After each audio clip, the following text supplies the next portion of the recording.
at some point, when you struggle with this kind of things, I'm sure a lot of people who've been through or faced with any kind of tumor in their life, they know at some point of your life, you started to accept it. Kind of, accept this tumor in your life. And you don't think about death or life. You just kind of live today until this surgery comes. When the day of the surgery was closer, that's the panic began.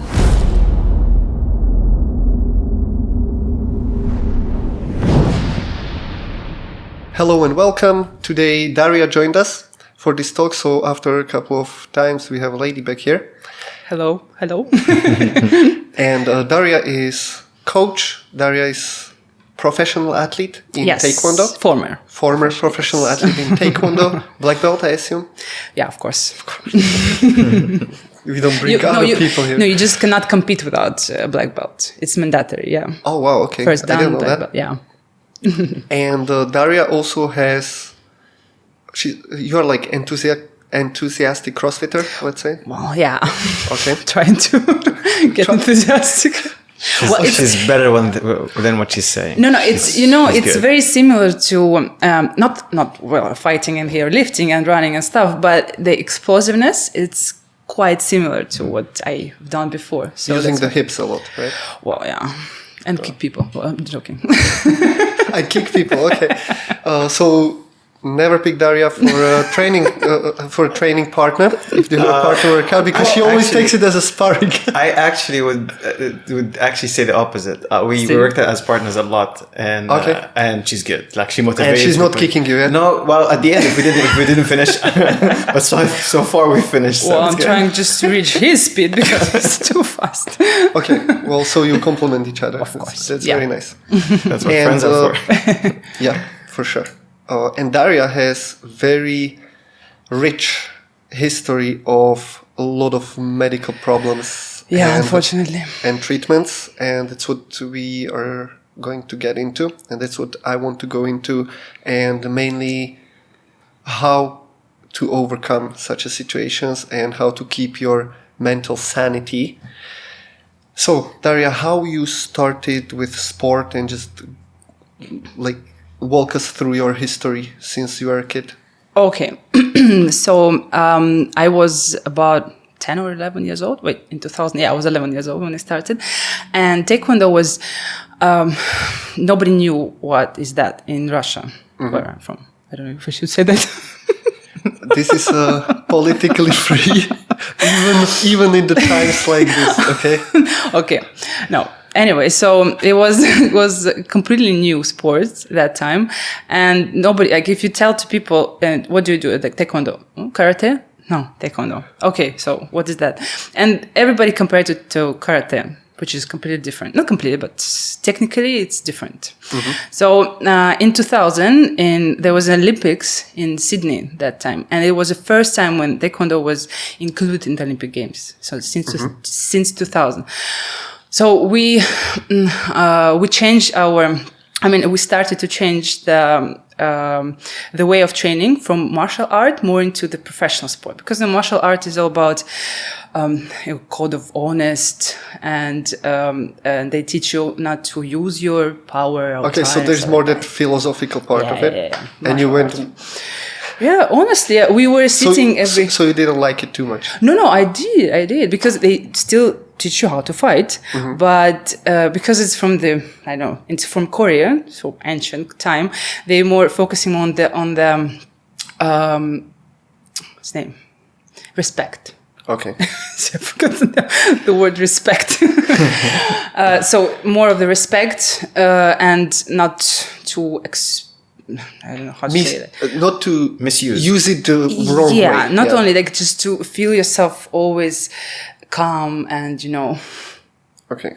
These things. So they teach you to control yourself through it. Yes. They used to in martial art, in all martial art, even in if you know Aikido, because my friend is professional in this. So they have this very smooth movement, so it's not aggressive at all if you look at it. But if you fight in it, you can actually die. That's why there is no competition in Aikido, because it's a very dangerous sport. Also, it was just to step into it. Also in Aikido, it was about always having a training partner who is simulating the attacker. Yes. But the idea was never to attack, yes. always to protect. So that's why, based on the philosophy of it, it's impossible to make a competition where nobody will attack. Mm-hmm. Yeah. Because, I mean, it's possible to attack, but if you are falling a lot and you are like flipping a lot, but would something wrong happen, then I don't know. Okay. I'm not into this, so I know my French. You just tell me that it's not into competition. And so there was it was called Tomiki Aikido, that actually made it competitive, but they kind of like split from that original line of it. Oh, okay. Well, a little far from me because it's all about the contact, not contact, how do you call it? Wrestling yeah, stuff? It's more wrestling, and you are more into yeah. So punching. we're actually taking distance, and they are reducing the distance. Okay. So for them, close the distance better. For us, not further, but to keep a distance, it's better for us because we can kick. Anyway, so that time, so we switched martial art more over this to professional sport, and we started to train for like international competitions, for Olympics potentially. And I was 15 years old when I first won my like Russian championship. It's when you selected to come to international championship. So it was like so you're a Russian champion in Taekwondo when you were 15. Yeah. It's junior category. So I was not in still. Yeah. Okay. Yeah. That's a lot of people. That's a lot of people. This was an international. No, it was over. Sorry. So it's all over Russia. You were competing on the same category, like age category, and you won that competition. Yeah. Wow. I was like that time. I remember myself like a lioness, kind of don't want to eat everyone. that much energy I had. I mean, that game. When you come to your region and then people talk about you on the radio, people writing about you in newspapers, feel like they kind of motivate you to do more. So I was like really motivated to go to this championship, the world championship. I was selected to the world championship. It was in Vietnam that time, 2016. Yeah, I think 2016. I'm mistaken. Anyway, let's not stick to dates. 2006, you mean? No, 2006. Sorry. Sorry. This the years. Yes, playing with my mind. Yeah, 2006. And I was like my first training camp within this Russian team, and we were like so excited. Then we went to the medical check. There's very, very huge medical check where they test you everything. They went the heart, all the tests with the blood tests and everything. So the result came, like they just called me. They told me that there is something like error in your lungs, because nobody expected that big tumor in the lungs. Out of nowhere. I mean, not out of nowhere, but because we had when we were in the school, like in Russia, it's mandatory to do X-ray every, I don't know how many grades, but you have to have a history because of the TB and stuff like that. So this kind of tumor. So in all your previous records, there was nothing. They never called me back. I remember in school there was like a bus coming with this X-ray machine. We were all going there doing X-ray and coming back to the classes. It was kind of fun, Oh, let's keep the classes, go to X-ray. Okay. So and they never called me like for any problems there, right? Because if there is any problem, they will call you. They will invite you to the hospital for the checkups. Nobody called me or told me anything. So, and then they like, how come this size of tumor is there and nobody like knew about it? Because also when you are when doing professional sport, you have also every 6 month medical check, not that deep as they do before competition. Like they just regularly take your blood test, urine test, also X-ray, and just a cardiogram. So do you go on the bike to the failure or something No. When they do just regular, every 6 months, they just do cardiogram. But on the before the competition, we did like the treadmill test. Yeah, okay. Yeah, you go and they see. So you go until failure, you have increased intensity, increased speed, and the longer you go, obviously you're getting and then more they check recovery time and all these things. Yes. So everything was fine except this. So that's why they were confident that there's some issues with the machine or whatever, with something like this. I was like, okay, so let's do it again. Well, second time it came again, the same. So they had to... and they found it in the on the X-ray, Yeah. correct? Yeah. So all your tests performance was all good? All good. They just found a tumor in your lungs? Yeah. And how big was the tumor? As my mom said, because she saw that, she said it's like a chicken egg, the big one. Oh, wow. Yeah, like that size. And, okay. Tell us more about the tumor. Yeah, so when I started to do for sure I was disqualified from the team because everybody was scared, was that. And nobody can say it if it's benign tumor or if it's like that tumor that, can be fatal. So you're 16-year-old? Yeah. 16-year-old and they tell you have a tumor in your lungs? Yeah. I was like, first of all, my world kind of collapsed because no competition. I don't know if, forget about competition. I kind of like accepted that. I was thinking about, will I live in general? Like, will I survive this? You never know, because you're 16 years old, you never know what's going on. And doctor we questioned that, nobody knew, because all the tests they run, they take lymph, all this here, they said everything is fine, all the blood tests fine, everything is fine. So the only thing I was also getting... So everything is fine. There's just this little egg-sized tumor in your lungs. Yeah. Okay, well, that's very cool. I mean, I was not...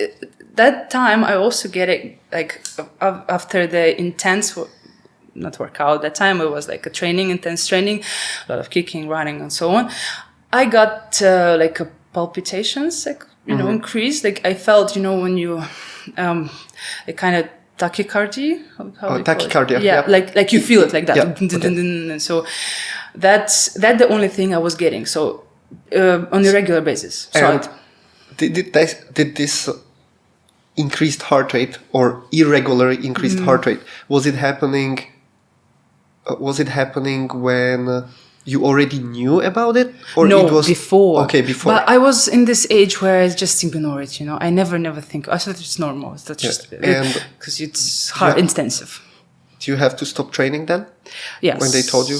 No training. Yeah, I had to stop because also nobody knew us that. And we were just, I didn't have an appetite for that because I don't know what's going on with me. Mm-hmm. I mean, everybody keeps saying that, you're healthy from the tests, that you have lab tests and everyone. But on the other side, you have a tumor egg size in your lungs. Like, how is this even possible? And these tests were done at home before you traveled to the competition, or there? Of course, yeah. No, they didn't allow me to go. Okay, Get all right. So this was you were still back at home. Okay. Yeah, of course, absolutely. Okay. And for 1 year, I was going from doctor to doctor. Like nobody can. Some of them, they're just assuming. Okay, maybe you can just leave it there and live with it. I was like, okay, and see what happened. These things, yeah. Doctors telling okay. you. And someone said, like, we can make a surgery, we can cut it, we can open and check, and if it's need to remove, we'll remove. If not, we'll just stitch you back. What part of your lungs was the tumor? You mean there's again, there's the medical terms I don't know. The lungs. Say it like for normal people. Yeah, it's fine. No, the lungs and the bronchs. Okay, bronchs. Yeah. So it was kind of in the middle. So it's pushing on the both sides between this. But was it close to the heart that's causing the heart rate to increase? No, it's on the other side. Yeah, okay. But I don't know. I don't remember actually if they connected to this anyhow. Okay. I just remember because they asked me, did you have any, the most famous question, did you sweat at night? Because this, the most. They're asking you this a lot. Yeah, do you sweat at night? Do you have fatigue or something? And I was a teenager. I didn't have anything. I was pretty active all my life. And I was like, no, I don't have anything. Even if you would be like, I'm just tired. Yeah. So not like that. Not when you're over 30, be like, I have fatigue all the time. There's something wrong with me. I'm dying or whatever. No, of course no. But so all the appointment with the doctor that we did was not successful. Like this. How to call it appropriately. The things that they were saying to us were not making us, me, my mom, my parents, happy, because you cannot sit in front of the doctor and the doctor. I know that they're humans as we are, but at least maybe to cut, maybe not. There's no certainty in whatever the answer is. I know this is just sounds like really, really bad to me. To a 16-year-old girl, you all want to cut it to see what's there and remove or not remove. We will decide later. Okay, so who was in charge of this decision? Or they were just discussing and nobody wanted to take the decision? No. We were just going, the kind of sending us to one specialists. Yeah. And in the end, we went to the capital. We went to the I don't know how we heard from this doctor, but the surgeon that he's taking very special cases and special cases, really, really difficult ones. So it's not under insurance, nothing. It's just all the cash. And we made an appointment. And this is the first doctor who was 100% saying the truth. We don't know what's that, but it doesn't belong there. It has to be removed. It shouldn't be there, 100%. So that's what me and my mom was confident that we are following him. So the doctor who made surgery for me. And from the day one till the last day, he was confident in his condition. This cold-eyed doctor. There is nothing, no sympathy, nothing in his eyes. It's imagine the doctor having 3-4 surgeries per day, the difficult ones. He doesn't have emotions, just emotionless. So, but he knows 100% what he's doing. However, he was the only one who was actually certain what to do. Exactly. And they executed. Yeah. So I've met few surgeons in my life where you can see that the surgeons are good from their confidence and from emotionless. They don't have any emotion. They don't. You're talking about this. I was saying about the other ones who are hesitating, the ones that kept telling you we're not sure. Yeah. You just feel it. Absolutely. You don't trust. I mean, even this surgeon cannot tell you 100% that the surgery will be succeed 100%, right? Because in the end, we are all humans. You never know. Yes, but from his way of saying that it doesn't belong there, it shouldn't be there. We have to remove it. His approach. We 100% were sure. At least after such a long time of not knowing, there was at least somebody who gave you a direction. Even it wasn't really a great perspective, right? Because the risk was always there, but at least you had some direction. So how long from diagnosis to the surgery? About a month. So but you said a year. So sorry. From diagnosis. I thought from the doctor. Okay. No. From that, it's more than a year. I did it when I was 17. So let's say after roughly a year, you met this doctor, and then it took another month to get. So I just moved to the hospital. We were running a few tests before the surgery because it was major surgery. It's not something small. So we were running some tests, and then. I was living. I remember that I lived there for a month, and So after this, when the surgery was finished, and in this intense care, when I woke up, my first question was "Am I dead?" to the nurse, and she was like. What you talking about? Of course not. But it was, the night before I was sitting and I couldn't sleep for sure. Even if somebody will tell you it's okay, calm down, everything's gonna be good, you cannot calm down. Obviously, something. There's this saying in the whole history of calming down, nobody ever calmed down after being told to calm down. Exactly. And you are kind of alone. You're a teenager, you're alone, you don't know what's going to happen. Your parents were not there, yeah? Well, my mom was with me, but she was not allowed to stay there because it's it's more of an oncologist center than I didn't have oncology because it was not related to this. Oh, sorry. Opposite to tuberculosis, this center. Oh, tuberculosis center. Okay. With people with the lungs problems. Yeah, but more of difficult. How do you call it? Stage. Yeah, kind of stages where it's where this cannot. The normal doctors cannot do this. I mean, normal surgeons cannot cope with that. There's different. There was. I remember this. So basically, the highest top level. Yeah. So I just an example. Yeah, an example. I'll tell you about the girl. She's stuck in my mind forever, because they told me not to communicate with anyone because most of the people there they have different what I have. So you're kind of in the situation where you can. when I can share with you any kind of diseases which you don't want to. I mean, so I was kind of like staying in isolated room all the time, just going. For how long did you have to stay in that center? 1 month. And were they? Oh, you lived before in the month itself. Yeah, before and after the surgery. So I have to stay like maybe a week before surgery and about like 2.5 weeks. And in this week they're doing tests for you. Yeah. Okay. Yeah. It's not like it's not so like for the lungs. It's not so fast like if for the knee or for the anything. It should be. I remember I ran a lot of tests.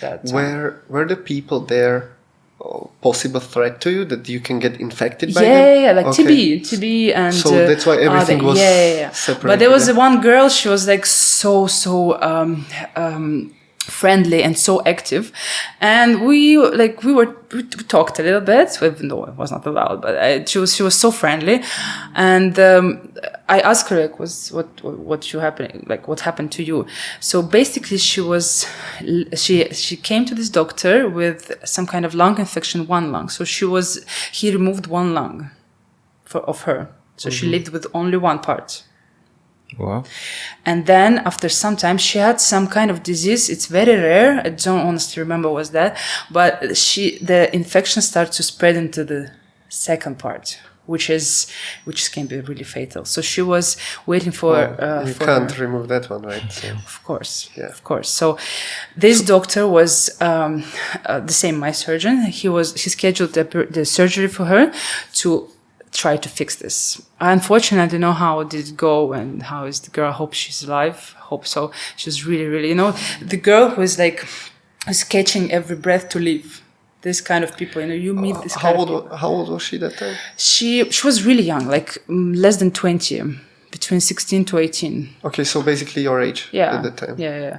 But I remember, I think a little bit older than me, maybe 18, 19, something like that, yeah. So before we get to what was after the surgery and the recovery, was there any psychological help offered to you? Like, did you get anybody to sending you to psychologist or having some kind of help in this direction? A preparation. That's the problem. No. And I don't think till now they're doing this. I don't think so. I can't imagine. Like, once I had a little incident where I got dust from welding in my eyes, and it swelled up, and I couldn't even open my eyes. And I thought that I didn't know what was happening, but there was in my head, of course, there was a possibility. There was a possibility that I'll never see again. And it was only for a couple of hours until they cleaned it out. That's but really scary, it was very scary, right? So imagining you at 16 and you're told that you have some tumor and nobody's really telling you anything. Do you have a problem like sleeping, focusing? You're going to school, or what was going on? No, I stopped everything. You stopped everything? Yeah, I stopped everything. No, that before the surgery, when I was 17, I finished because we have only 11th grade. Our system. I finished the school completely. So I just started university, but I had to finish it. I mean, withdraw myself from there because of this whole problems. I cannot just continue. So I was just out of everything. At the beginning, when I just knew what happened, it was just every day living in kind of bubble. You just like you don't want to see anyone, especially your friends from sport, because it's not. I'm not jealous, but I'm really sad because I cannot do this anymore. I mean, at least for now. Have you had internet at that time? I don't think so. Okay, maybe. Oh wait, it's just started. Okay. So, but you didn't have like 100% Google or access something? to... No. Maybe that's good, because if you would Google... Yeah. That's what I'm doing at the moment, Google everything and just create problems. I was that time much more optimistic than now. Much more optimistic. Being 16 and so optimistic, I remember myself that time, I was like, wow, if it happened to me now, I'll be like, oh, I would prepare the graveyard for myself already. I swear. At some point, when you struggle with this kind of things, I'm sure a lot of people who've been through or faced with any kind of tumor in their life, they know at some point of your life, you started to accept it. Kind of, accept this tumor in your life. And you don't think about death or life. You just kind of live today until something will be solved. I just started to live, playing with my mind, just reading some books, just get distracted, living today until this surgery comes. When the day of the surgery was closer, that's the panic began. But nobody ever offered any help, even till now, in my country. But this says how strong your mentality was for your age to be able to live your day by day by distracting your brain by using these kind of techniques that you were using for yourself. I swear, I don't know. Nowadays, I mean, I'm not saying that I'm weak mentally or something, but I was like much stronger at the time. I don't know. When we grow, our responsibilities change. True. And there's more priorities in our life than just, at the age of 16, what matters for you? Exactly. What's the responsibility? Right? Exactly. Well, when you're talking about this, so there was definitely some fear. Of course, you were scared. You were maybe very sad that because you didn't know if you will. Well, the sadness left behind because when everything collapsed, you don't know. You live for sport, and now there is no sport. So you kind of went through this already, the sadness and. So you were sad about that. Of course, imagining you are preparing for competition. I understand, but like. Even that was still very significant part of your emotions, even though there was basically your life in a line. Of course. Did this all things eventually like faded away that you kind of learned how to deal with it? So let's say, of course, once you have a set up date of the surgery, there is at least some direction. You have something to kind of focus on as a possible breaking point. But from, let's say, day 1 to day, 8 months in, did you have any change in that attitude? Like it faded away and you were like more okay with what's going on? Absolutely. It's not I'm totally okay with that, but because nobody gave me any clarification about that, I was just kind of accepted it as a part of me. I thought, because we couldn't find any surgeon that time, I thought that I'm just going to live with it and I have to learn how to live with it and just see what it will lead me to, because nobody knows and nobody cannot tell you 100% that it will not grow or it will not develop more, it will not bring you any problems. So nobody can tell you that. So I kind of accepted that. Again, it's not like I was going to give up. No, but my goal was to return to the sport professional. My goal was like 100% in my mind. So I thought if I live with that, I have to maybe change change the city or something, because they knew I had the record in my city. They will probably not allow me to go there, but I have to change it or move somewhere just to nobody know me. So you're already planning escape to professional sport. You were determined to come back. Yes. I would like to know more about what happened after the surgery. I'm not going to interrupt, of course, what you're saying. Go on. No, but I just want to know, because what happened, and just please let us know, then I'll ask you. Okay. So the surgery went really well, as the doctor said, and the recovery went really, really fast. And what was the tumor? Benign tumor and just unknown. So basically, benign means that there was no cancer. There was no cancer cells in it, but it grew. Harmful. So tell us about the recovery, please. Yeah. So this where I was not prepared for, because the recovery took me maybe about a year.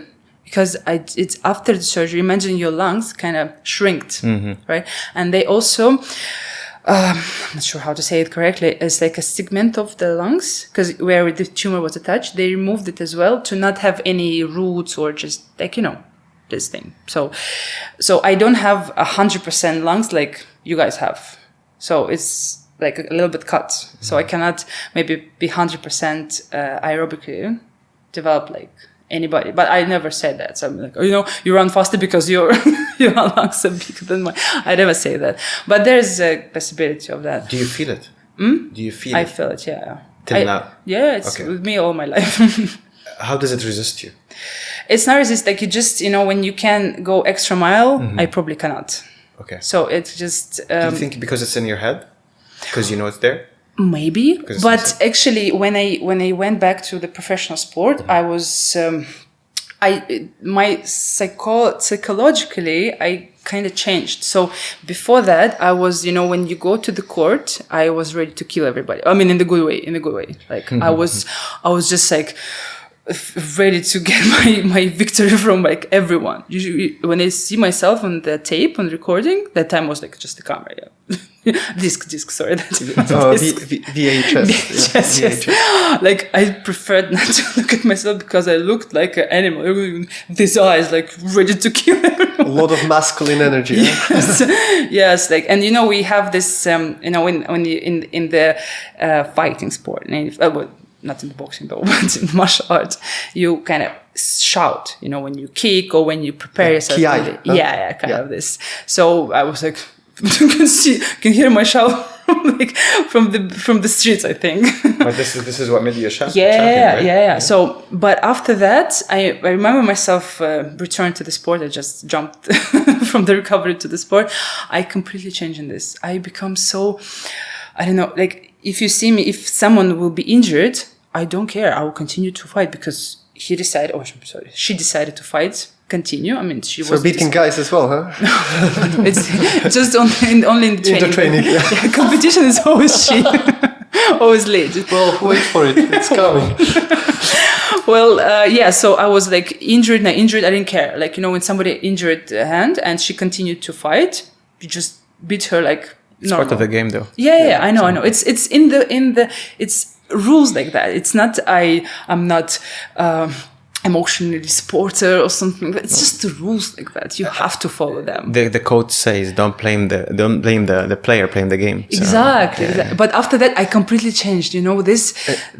And it's still Russia. Yes. Remember that? No, I swear. You're dead? You're not dead yet. Oh, no. Well, I just jumped to another story really fast. I was in the international competition in Spain. It was European Championship after my surgery, like after. So I saw this fight between two ladies, and one of the when you have something, when you have to stop under emergency your fight, you have to raise your arm, right? Then the referee will stop. So she started to bend forward. She's just, I don't know, something was paining her. I don't know what. She bent forward without raising your arm. And then the other, I remember she was from Turkey. I remember very well. She come and just hit her from down to the face. Oh, wow. Just like that. Like soccer kick to the head. She just fell down. Like no sympathy. Like I wouldn't do this. But this is a game. She didn't do that. Nobody blame her. Would young Daria before the surgery would have done that. Okay. To make sure before surgery, Daria, she would do it. I become more sympathetic. I start to care about people. Like if I hit someone, like my competitor, I come to her like, "Are you okay?" Like my trainer was like, "Are you was nuts it or what?" Because you went through pain? Maybe that's what I think of. When I jump back and I think about my actions after, I just connect to that. You basically landed on Earth. Yeah. No, I would be actually very curious, and this is something we will probably never know, but I would be curious if it was the whole experience of you having that condition that was eventually sorted, or if it was the actual execution of physical surgery that made the change. If one without the other would change. It's a pyramid. Yeah, of course. But I mean, like, it could be, sometimes maybe even the experience of going through all of that, maybe meeting the girl who didn't have one lung, right? And so on. The appreciation, Yeah, it's like, you start to look at the life from different perspective. You start to, appreciate everything. And coming back to recovery, it took me much longer because even just climbing, incline, if I go to the uphill, I have to stop and just fix my breathing because I just getting like out of breath. Mm-hmm. Just going, just walking uphill. That's it. That's how bad it was. Were they good in the recovery? In rehabilitating you? You didn't have rehab, huh? Well, I did, but I mostly push myself. That's why it's very important. I tell to everyone, if you have, God forbid, if you have any surgeries in your life, the rehabilitation is very, very important. And it's not only about 5 days that they give you in the hospital for like some physio. It's like after it, maybe even for 1 year more, and maybe for the rest of your life, is extremely important for you. Because if surgery is made and if you think that it's fixed everything, no, it's not. I'll 100% agree with you. I broke both my legs, both my hands. You broke your legs? Yeah, I have a surgery in my left leg with a metal since 2001. What kind of club is this, guy? What are we doing here? So I had a broken left ankle and a broken bone. A guy slided on me while playing football and he broke my ankle. I had 2 surgeries, 33 or 36 stitches. Still have metal since 2001. I dislocated my left ankle while playing football. And I broke both my hands. Okay, next guest. We're gonna switch. I have metal since 2014 here. 2 months after I dislocated my elbow in while quad biking, and I was doing something. Yeah, you're mentioning the elbow, but all the others. Yeah. So the difference. Yeah. So with my ankles now, I struggle with doing overhead squats, for example, because if my ankles are not leveled up, I don't have the mobility balance, the mobility exactly, because I ignored the physiotherapy and rehabilitation after these drugs. Yeah. But then with my elbow, because I was a bit mature, let's say, or older in age, I understood what rehabilitation meant or how to care. I had 100% extension. I do feel pain sometimes, maybe, but I made sure to go to every single session, to practice at home as they told me, and to take care of my hand after that, because it's very important. Yeah, I would like to say that after surgery you will live pain-free life and stuff like that. Well, I don't want to be dramatic, but 80% doesn't happen. No. After surgery you still have pain. Absolutely. Unfortunately. Well, it can be fixed. The surgery itself was basically, especially in your case, because the tumor wasn't dangerous, which, as you said, you only learned that once it was over, right? So you still didn't know. Yeah. So at that point, that was probably the biggest impact your body ever experienced, the surgery itself, right? So, and of course, it takes recovery. Well, I have more surgery, so... we'll get there. But what you both are saying, it's very important to stretch how taking your personal responsibility for your conditions at that moment is, and how the rehab needs to come from you. The initiative to rehab needs to come from you. You cannot rely on anyone. Yeah, absolutely. I remember the physiotherapist on the 6th session, she told me, could you please slow down your training at home? Because you're progressing in your and you're healing faster than you're causing me to worry, because it's like you're spiking up. I'm worried that you're gonna collapse. Well, at some point she's correct, because you need to get like step by step. But all I was doing is just doing it whenever I'm bored. Like I'm doing that, but I'm not excessively doing it. I'm just doing it because I have the chance to do it. Well, I had one client who I was helping directly after ACL surgery, and she was, as a parallel to that, she was also going to her rehab, and basically she was laughing at them on the rehab, because we were progressing. I had experience with the exact same conditions before, so I knew what to do. Okay. I always was listening to her, and she was listening to her body. That was the main condition. Yes. But I think they are maybe unnecessarily too scared to push sometimes. I'm not saying balls to the wall, but you can't Well, you absolutely. Well, first of all, some doctors. Well, I'm not questioning doctors for sure. I'm not a doctor, and they know better. But I would recommend. Yeah, but I would recommend to get maybe 2nd, 3rd, 4th, 10th opinion, whatever you want, and make a decision for yourself. Yeah, like I'm talking about, like if they 50% of the doctor told me not to return to the professional sport. 50% said it's okay. So it's I didn't have a clear answer, yes or no. It was like, they say yes, they say no. And I made my own decision for that. That's not like I fought for this. Like the rehabilitation took me longer than I expected. So I returned to the sport after 1 year. When I was That's longer than you expected, after they removed egg-sized tumor from your lung. 2 years away from the sport then. Yeah. So a year before and a year after. Yes, exactly. So, I was dying to go back. So for me, I was thinking that, for sure, I didn't realize that. Now I realize, being an adult at that time, I was thinking that. And since they told me that the surgery went well, and all the tests they ran, the X-ray, the blood, and everything went super well. So after 2 weeks I was released from the hospital after the lung surgery, tumor removal. For them, they told me like, this is really good. So I was like excited. Oh, I'm good. I'm gonna go back to the sport. Probably also your fitness level before was extremely important factor for healing, right? And then when I went out of the hospital, start to walk, and then I realized that I can't breathe. That one like slowed me down, and I understood, oh no, it's not gonna take that easy. So, how did you push yourself to get back and stand up and decide, you know what, I'm able to come back and compete?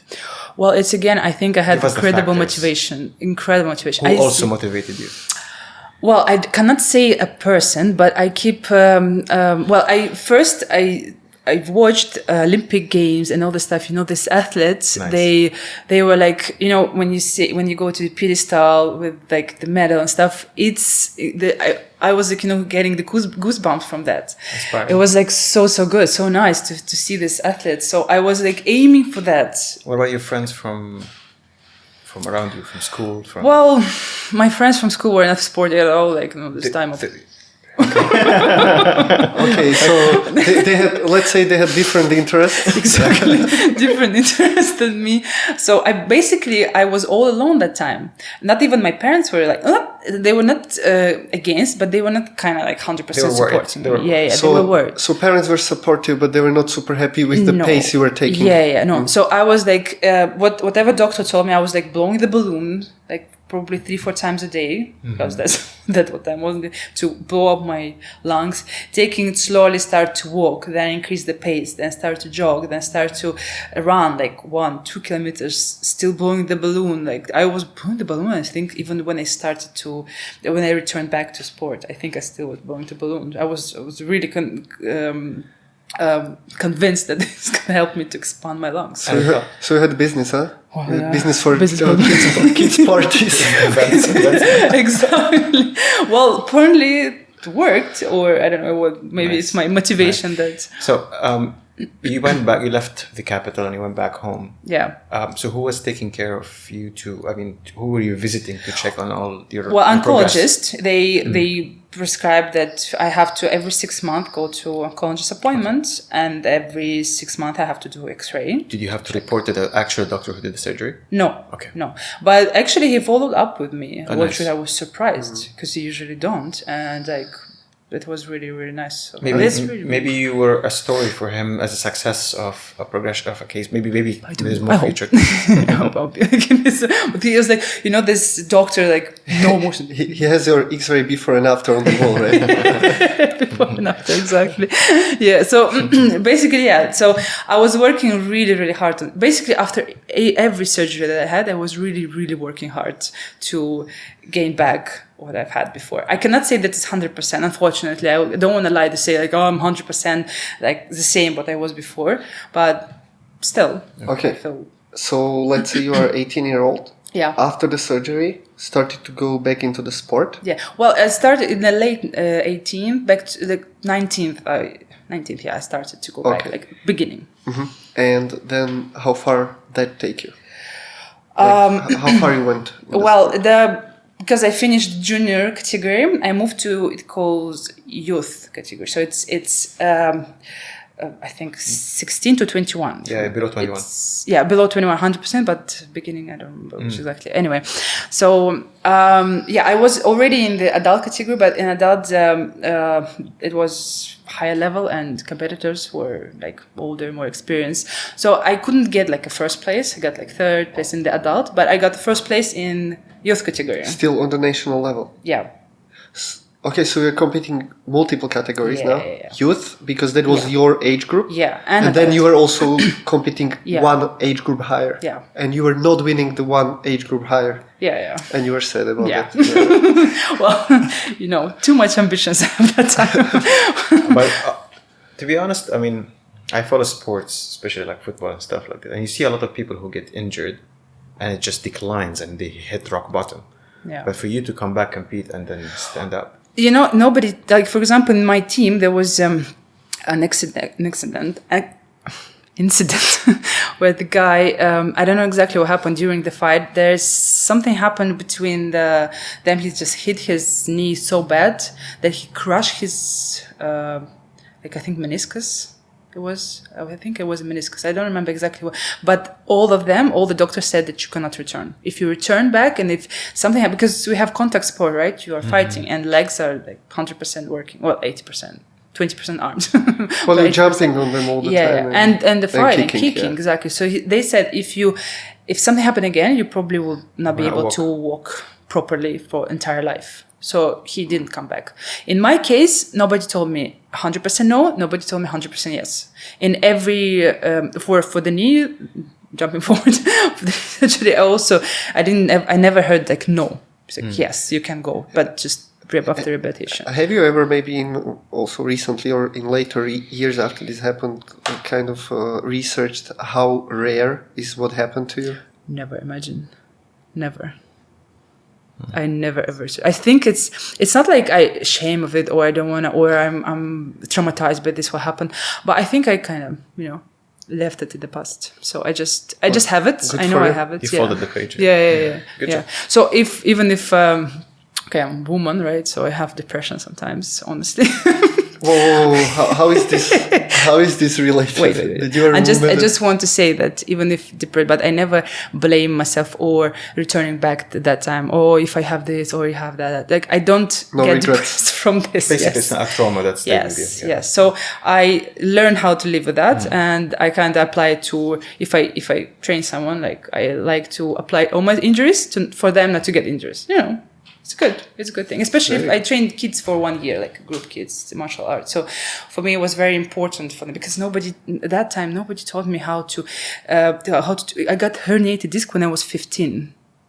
When I was 15, like early stage herniated disc when I was 15, because our coaches didn't have the knowledge about anatomy, biomechanics, all this. They didn't have. The only thing that they had at that time is that, I play Taekwondo, I know everything.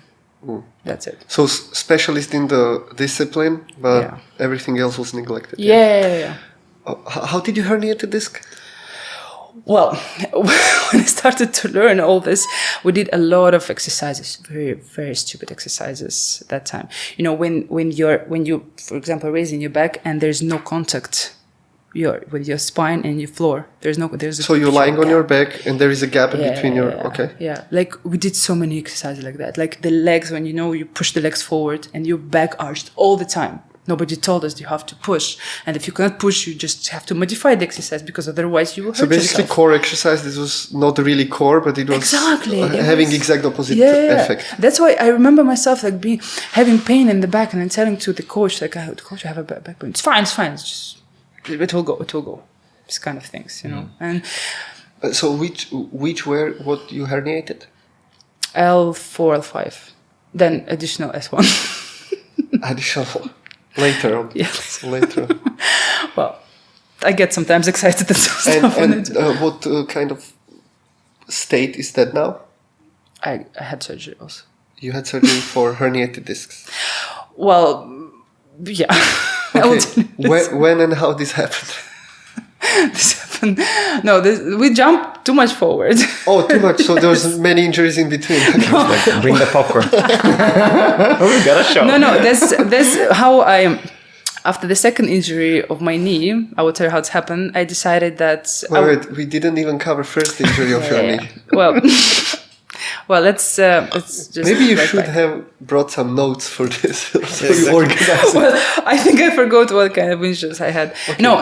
It's knees. You remember? Let's go to knees. Yeah, remember I told you that I won the youth championship. Mm-hmm. Yeah, that's the time when I thought that I completely recovered. Not I thought. I felt myself that not completely, but I recovered and I'm good and everything is fine. I'm strong. I can compete. And I wasn't returned to that mindset that I was before, like, the killing machine. Call myself. Mm-hmm. I was like so much calmer than before, and there was sympathy to all the human beings for me. It's like my coach sometimes told me, like, you shouldn't respect your competitor. I mean, respect in the other way, like the rules, but you shouldn't like worry about your competitor all the time. Like, oh, your arm is okay, your leg is okay. So you respect him, but you don't care about him. Well, it's for them. Okay, for this sport, you cared too much. Let's say. Okay. Yeah. For them, you should not have any emotional connection with your competitor. Yes. Yeah. No. Unless, it's in your team, this is different. But we very rarely happen that it's in your. Be nice, don't be cute. Yeah, exactly. You should. Be nice. Again, I will jump a little bit forward. When I've lived in Korea for 1 month. Yeah, because before the competition. Any injuries there, or no? It was after after I won the youth championship. We had international tournament then in Korea, and we lived for a month before that. And it was my first experience in the international. So it was really nice. But we had every time because Taekwondo there is it's like a tradition. Everybody somehow either played or still playing Taekwondo or will play in the future. So it's for them, when you arrive in the border, what's your the reason, the Taekwondo, welcome. Yeah, so it's a travel tip. You go to Korea, just say Taekwondo. Yeah, they will let you in very, very... This was South Korea, I assume. Of course, yeah. Okay. Of course. You can go to North Korea even. You can. Oh. Yeah, okay. No. I don't think they can. They don't probably do Taekwondo competition. Exactly. So anyway, we had different teams coming to train with us, right? You switching the partners, and there was one time. Usually it's boys and girls, but one time only boys came, and when we do sparring with the boys, but usually boys not aggressive against girls, right? They don't hit the same way they hit boys, which is normal, right? It's it's nice. Yeah. So this applies even in Russia, yeah? Exactly, okay. Yes. Wait for this. So these Korean boys that arrived, and at some point we had we had boys and girls, but we have only boys. So we started to fight with the boys. The amount of aggressiveness they have, oh my God. They just one girl, she injured her arm. She just it's not competition. She just turned. He started to hit her back. They were the minute I understood it, I was oh my God, I have to be 100% alert. They were hitting you as if you are their competitors. I don't know, maybe they hate Russians. I don't know, but they are really aggressive, really aggressive. Uh-huh. They was really aggressive. And I honestly forgot why I jumped into the Korean boys. But returning back to the subject. So when I won the competition, because the aggressiveness, because we were talking. So I was, again, moving toward my dream, wherever it is, to reach the top of the competition.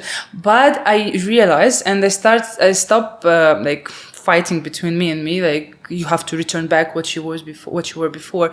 I stopped doing this because this changed me, and I cannot do anything about it. So I just started to maybe use less sympathy against if someone get injured, I don't run to him, oh my God, are you okay? No, I just stay on the side and just wait. But in my mind, it's hard to kick injured person. In my mind, it's so hard. After all this, what I've been through, it was very hard for me to kick the injured person. But you were still winning. Well, I think no. Well, my categories was really, really heavy. This taking out of context, it's crazy. You know, I have very big problem kicking injured person. Yeah, during competition. Because if the boxer has his nose smashed, the other boxer, his competitor, will never stop. Oh, your nose is smashed. I will never kick you or punch you in the nose. They will still punch it a little bit harder sometimes until they knock down, right? Knockout. So that's the pretty same things in Taekwondo, in any contact sport. So you have to just take your victory. That's it, no matter what. I mean, not no matter what. You shouldn't do the forbidden things, but whatever it takes. If the person injured, but she or he continued to fight, it's their decision. You just have to go with it. Mm-hmm. That's it. So after that, so we've been... so you were talking about the injury of your back. Yeah, so what happened after this, so after Korea finished, we went to the championship, right? It's European Championship. Mm-hmm. European. So I was my first big competition. I was no, nervous, of course, it's normal for this nervous and the excitement, nervous, everything. And I was, my first fight, I was against a girl. She's like a really tall girl from France, I remember. And during the fight, that we were exchanging kicks, and there's something happened in my knee. And I'm mostly the right leg person. Like I use my leg, but I'm really stronger and faster in the right. Again, because of the injury on my left a long time ago. Just to clarify one thing, you said there was a very tall French girl. Yeah. How tall are you? I'm 179. She was like at least a head. Okay, I'm just getting this into perspective. When you say as a 179 centimeter girl that it was a very tall girl. You know why? Because our weight category, it's called 73 plus. Sorry. Okay. 73 plus. So anyone 73 and above can participate, even if it's 100. Mm-hmm. It's called absolute category. Yeah. So anyone can be. Same for male. So no top limit there. No top limit. Mm-hmm. So I was like the lightest because I was exactly 73. But my advantage was that I was fast. Because the lighter you are, the faster you are, right? So I took it as a disadvantage. But with the tall ladies, it's hard because you have to like watch the legs like that. Yeah. So starting, everything is good and stuff. And then I suddenly felt like while exchanging the kicks, sudden pain in my knee, in my right knee. And I realized that I cannot extend it. And even when I'm jumping, I just this needle kind of pain always in my knee. So I went back to my trainer. Because there's a trainer and a doctor next to it, like not helpful at all. I thought there's something wrong. Sorry, yeah. There's something wrong with my knee. I cannot kick. I was like, what are you saying? You go fight. That's what. Okay, so you received a professional treatment, as we see. Yeah. So what are you doing? The go fight was okay. I understand that for you, but you need to be happy and sad in the same time for your athlete, right? Of course. So I told him that I can't, my right leg, it's not only about I cannot fight, I cannot stay on it. And so this happened in the fight? In the fight. And then after fight? What happened after? I, of course, lost. I couldn't do anything. Okay, so this was within the fight? Yeah. It was like a break? Yeah, they have 3 rounds, each round 2 minutes, and between the rounds you have 30 or 1 minute. Okay, so the talk with the trainer happened through as the fight was happening. Okay. So first round, I think it happened like in the end of the first round, because I had the 2 breaks, and they come into him, he's like shouting at me, "What the hell you're doing?" And I was like, I don't know what's happening, but the pain is I cannot do anything. So I basically. Because I never stop the fight, even unless it never happened to me, unless I knock out. But I never stop fight if I have any injury. Never. I lose, but I stay. Till the end. So I stayed to the end. Couldn't do pretty much anything, and then I came back. He was like super upset, and what he did, he just left me there and walk away. Without a doctor. Without a doctor, without anyone, with all my gears, with barely like walking, limping on one leg. I started to walk back. So emotionally, I was like, I even forgot about my knee. Emotionally, I was broken. Like, you are the person who's supposed to help. You are the first person who's supposed to help me figure out what's there. Well, later on, the role model, right? Exactly. The leader. This is the lack of education in psychology, in physiology. Absolutely. This is all play. That's why every time I tell, if you want to choose trainer, I mean, for sure, don't go like so hard on the trainer, start to investigate about him and his life or her and her life. But it's good to see, to ask about background, to ask for certification, education, whatever it is. I mean, to see records, to present in the training while the training there, or I don't know, to ask. This always should be the person who not just background in the sport, background in many aspects. You can teach absolutely everything except attitude. Well, right? Yeah. So if somebody is not naturally caring, or they care about the wrong stuff, it's well, he was very like emotionally exploding. How do you call it? Yes, explosive. Explosive, yeah. So his emotion, like when he's happy, when I won, he's like super happy, like celebrate together. So when I lost, just walk away. It's like it's from this to this. Empathy. Yeah. He told me I was really upset, and I was like, I was upset even I got injured. And then he thought that I not made up this, but I was like dramatizing about this. Mm-hmm. And when we went to diagnose and they said that I partly torn my ACL, then he said like, I didn't realize it. So I told him like, I didn't know that, but during the fight, the amount of pain I had, well, don't forget that adrenaline also kicks off, right? So it's not like you feel that much pain that you cannot stand. I finished the fight, but the moment I go back, I sit, I couldn't stand up after it because the adrenaline. Because your body was warm as well. Yeah. Oh, not only like warm as well, yes. And emotionally, you kind of like, you know, it's everything. It's like fireworks in your head, you know. You emotionally don't think about it. But then I come down. Well, emotionally, I was not come down, but when I come down, but it wears out. Yeah. And then the pain starts. And then when I felt like incredible pain, so I couldn't even. So the doctor put like the. How do you call it? Like the fixator. Yeah. Until I arrive home and then work. So every time I walk like limping on one leg. What was the treatment for that? I did a surgery, arthroscopy. Okay, and then the second knee. No, only one. Okay, but you said you had another injury on the other knee, right? No. Oh, okay. Maybe. Sorry, maybe I just. I'm confused. Okay, so the knee was only one knee. Yeah, my right knee. That's the surgery I did, and well, I was kind of, you know, disappointed again because like I just recovered from the major surgery, but that's what the minor. So this was what, 21? 2021? 21. Yeah, I was 21, yeah. I was 21 when I did the surgery. The surgery also went well, thank God. But the doctors, I was never listening, honestly, it's so bad, but I was never listening to doctors' advice. It's like 100%. I was working really, really hard on my rehabilitation because of what was my last year in the youth. So I could compete one more. Mm-hmm. So I could, because in Korea, I was just beginning of my 20s, so I still can have one. How long is the rehab for the? So he told me 6 months not to do like rehabilitation, but do not fight. 6 to 9 months. I was competing after 2.5 months. Yes. Oh wow! After it happened. Yeah.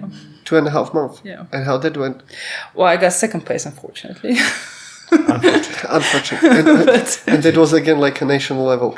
Well, yeah. Why, it was. okay, why didn't you get the first place?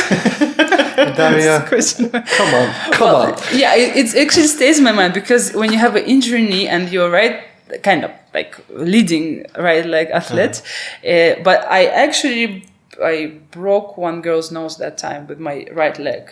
So you were happy with that? Well, we can tell you in rehab. First time I was not sympathetic about this. Yes. Okay, so basically, if you want to know how the rehab went, ask that girl. Exactly, ask her. Yeah. With one nose like. But actually, people were like coming to me, other trainers, like, look. The what you're doing from the injury side, from the surgery, is like amazing. So, but what about your coach? If other coaches are telling you this, he was never like that. He still didn't care. Well, because I didn't win first place, obviously. Okay, so that's terrible. No, but sorry, but I mean, throughout the process to reach to second position, did he care?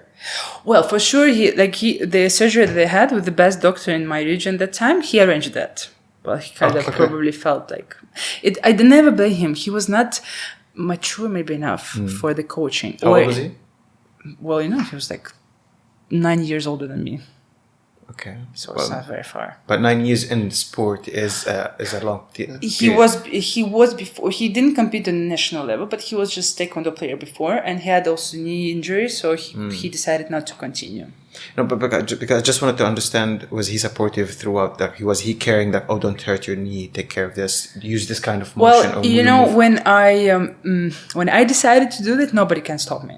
So I actually don't remember if he told me not to do this. But yeah, if I decided I'm adult enough, like I don't say anyone, I go. That's it. That was, again, ambitious. I think it was kind of I was blindly followed my dream, this actually helping to overcome all these emotional problems when you have something to follow. I think people fall off this when they lose their motivation. That's why, even to the ladies that have like kids and they feel unhealthy or they don't have energy. I was like, okay, if you don't think about yourself, think about your kids. When you're older, who will take care of them? You have to think about your health as a priority. You want to play with your grandchildren, right? Oh yeah. This is the subject we spoke yesterday about, or the day before yesterday. The guy who had a heart stroke and then he had to think about his kids. Yes, remember? Yes. So it's like you don't, like a lot of people, ladies, telling me, I don't sleep. I cannot eat properly because I have this. I have 2 kids at home. I have to go to do some stuff. I have to do this. I have to do this. I'm telling them, okay, if you do this for someone, even for your kids, but you have to be selfish for yourself. You have to have this habit when you can sleep, eat properly, recover. Otherwise, you'll be just, by the time when even when you have a grandchildren or adult children and you want to travel somewhere, you won't be able to because you can't walk, you feel tired all the time. So you just need to think about yourself. That's what I think I was doing when I was there. I was thinking about myself. I don't care what people think. Okay, I take decisions. I mean, I listen to doctors, what they say. I still make my own decision. Like, but it was following. But it was still a little bit like this fanatic side, right? Like you were driven for the competition, you were driven for the win, and maybe you were even... Because, like, how educated or well-informed your rehab program was. Like, it paid out, obviously. But, like, how much of that was actually a smart decision or only powering it through because you wanted, you know? I also educated myself that time a lot. I was reading, when the internet came, we were reading articles about that. So now, especially nowadays, it's so easy to educate yourself, right? About all these things with all the technology that you have at the moment. That time I was reading books. I was buying some books. I was even reading about like psychology in the sport. I have even a degree in psychology, children and family psychology. Oh, yeah. Yes. Okay. Cool. I graduated later than my age, all my friends, but because you were busy winning. I've been busy breaking noses. No, this is all because of the first injury. It's like dropped me 2 years ahead from them, and then I was shifting from one region to another region, so I also shifted the university. So that will happen to me, and so I started to learn about like psychology. So I was telling myself that the trainer I had, if I am a trainer, I would never be the same. That the behavior that he had towards me, like when you're winning, I'm happy. When you're losing, no. So it taught you. Yeah. In an opposite direction, right? Yeah. Like it taught you how not to do it. That's very important. Yeah, that's what you call experience, right? Everything that's come through your body, through your mind, is experience, and then I'm ready to share this experience to anyone, right? Okay. So you are 2.5 months after torn ACL, after surgery, right? Yeah. Or after? No, after surgery. After surgery. 2.5 months after surgery, you end up second place in national competition, I guess. Youth. Okay, youth. In your category. Still, it's your category. And then what's next? I was actually, because when you first and second, you still, you are invited to the team, to the training camp. Because it's still like, kind of testing you. First and second place, always competing with each other. But first is a priority because it's the first place. So I was still hoping that I can like beat this and maybe they will send me on. Because it should be, that's the rule that first come to the training camp for like international season. competition? Yeah, when it's on season, you have this, training camp. But it was training camp for international competition. Yeah. It was another European championship. So not like Olympics or... No. Because in this category, it was kind of new category. There was even no, there was world. I'm not sure, but it was at the Olympic only. That time was only adult. Okay. Later on, they had the junior Olympic, but I'm not sure if they have it at the moment. But I think one time they had it, but only adult. And in adult, it's the competitive level is very, very high. How did Russia do in any of the Olympics with the Taekwondo? Well, the last Olympics, I don't know if we can ever participate today, but the last Olympics, we won the first male or female? Male or female? Wow. The team. The team place, yes. Okay. The team over the world, first place. Taekwondo in Russia became so much like high level. Okay. Every year it was harder and harder to compete, to fight, because there's many people growing. So the community growing, so it was harder. And then I'm not getting younger. Are you still in touch with that community? Well, with my age, yeah, but now it's like, I understand. Yeah, but the good thing is that we, our community, when we were growing up on the becoming the first participants in the sport from Russia, like first generation. There, well, yeah, kind of. Well, not exactly, but one of them. And then growing up, you learn all the mistakes again from coaches, from the training, from everything. And then now my generation is coaching other. That's what I was going to ask you. Yeah. So where are they? So they're coaching? Yeah, all of them, they're coaching. And what do you hear about the sport now? What's better in it to make it for them to reach this kind of like global level of competing? That's all about psychology. Okay. All about psychology. Okay. So it has improved. So the coaches are for now sure. better. Yeah, for sure. The physical level is very important. But if you have a completely mess in your mind, you cannot gather yourself during the competition, and then probably you'll be like physically 100% competitive, but mentally you'll be like 100% broken. Again, after I think 2009 or 10, they hired a psychologist to the team. So apart from doctor, the head coach, we had massage therapists, they hired the psychologist. But to see how that's a big step. Yeah, it's a a big huge in improvement. Russia. I don't know if in other countries, but in Russia it was like that. So it was from this to that. It was a big improvement until now. And well, I don't know. Like I'm not there in the process of the training, but I know that my generation trainers have like already championship competing in the international competition and becoming the top rankers in the world. Wow. System. So it's kind of, I feel like kind of proud for them, because it's the professional sport. It's not just about winning. It's a lot about losing. A lot. You lose a lot, but that's how you're building yourself. And I believe that I had this. This was a missing part in me, in my trainer. Me and my trainer. I don't blame him. I don't blame anyone. For sure, like we all were some kind of troublemaker at that time. I was not listening properly. He was not explaining properly. But I understand that lack of education of yourself, my education and his education, like you cannot just fully rely on the trainer. You have to educate yourself. If it comes to the professional sport and you decided to continue this career in professional sport, you have to educate yourself. You just cannot rely on anyone else, the trainer, on the psychologist or whatever. I mean, you can ask for help all the time. It's not bad to ask for help, but you have to educate yourself. Without it, it's just... Well, it's going the right direction now, you think, or better direction. Yeah. Daria, what was the herniation? Oh, yeah, this happened in Dubai actually. Yeah, I got so the disc, the inner between vertebrae. Yeah. No, the material inside the disc. I forgot the name. Okay. Sorry.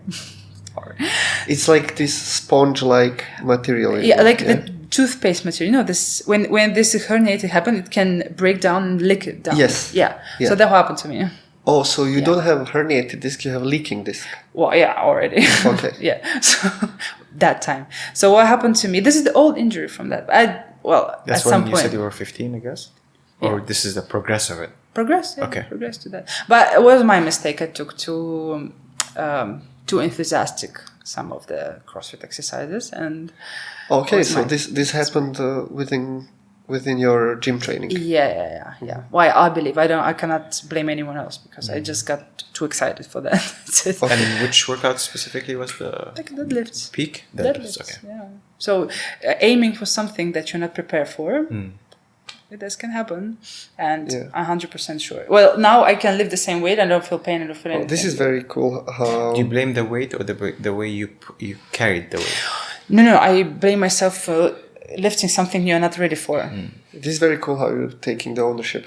Well, that's my fault. And maybe this is why she had the winning kind of, because you accept the mistakes you've done. Yeah. And it's in your hand to fix this. Mm-hmm. You cannot, again, rely on anyone to fix it. People can help you. Absolutely. Personal trainers, physiotherapists, doctor, they can help you, but it's in your hand. If you don't take it serious, nothing will happen. Think of it in this way.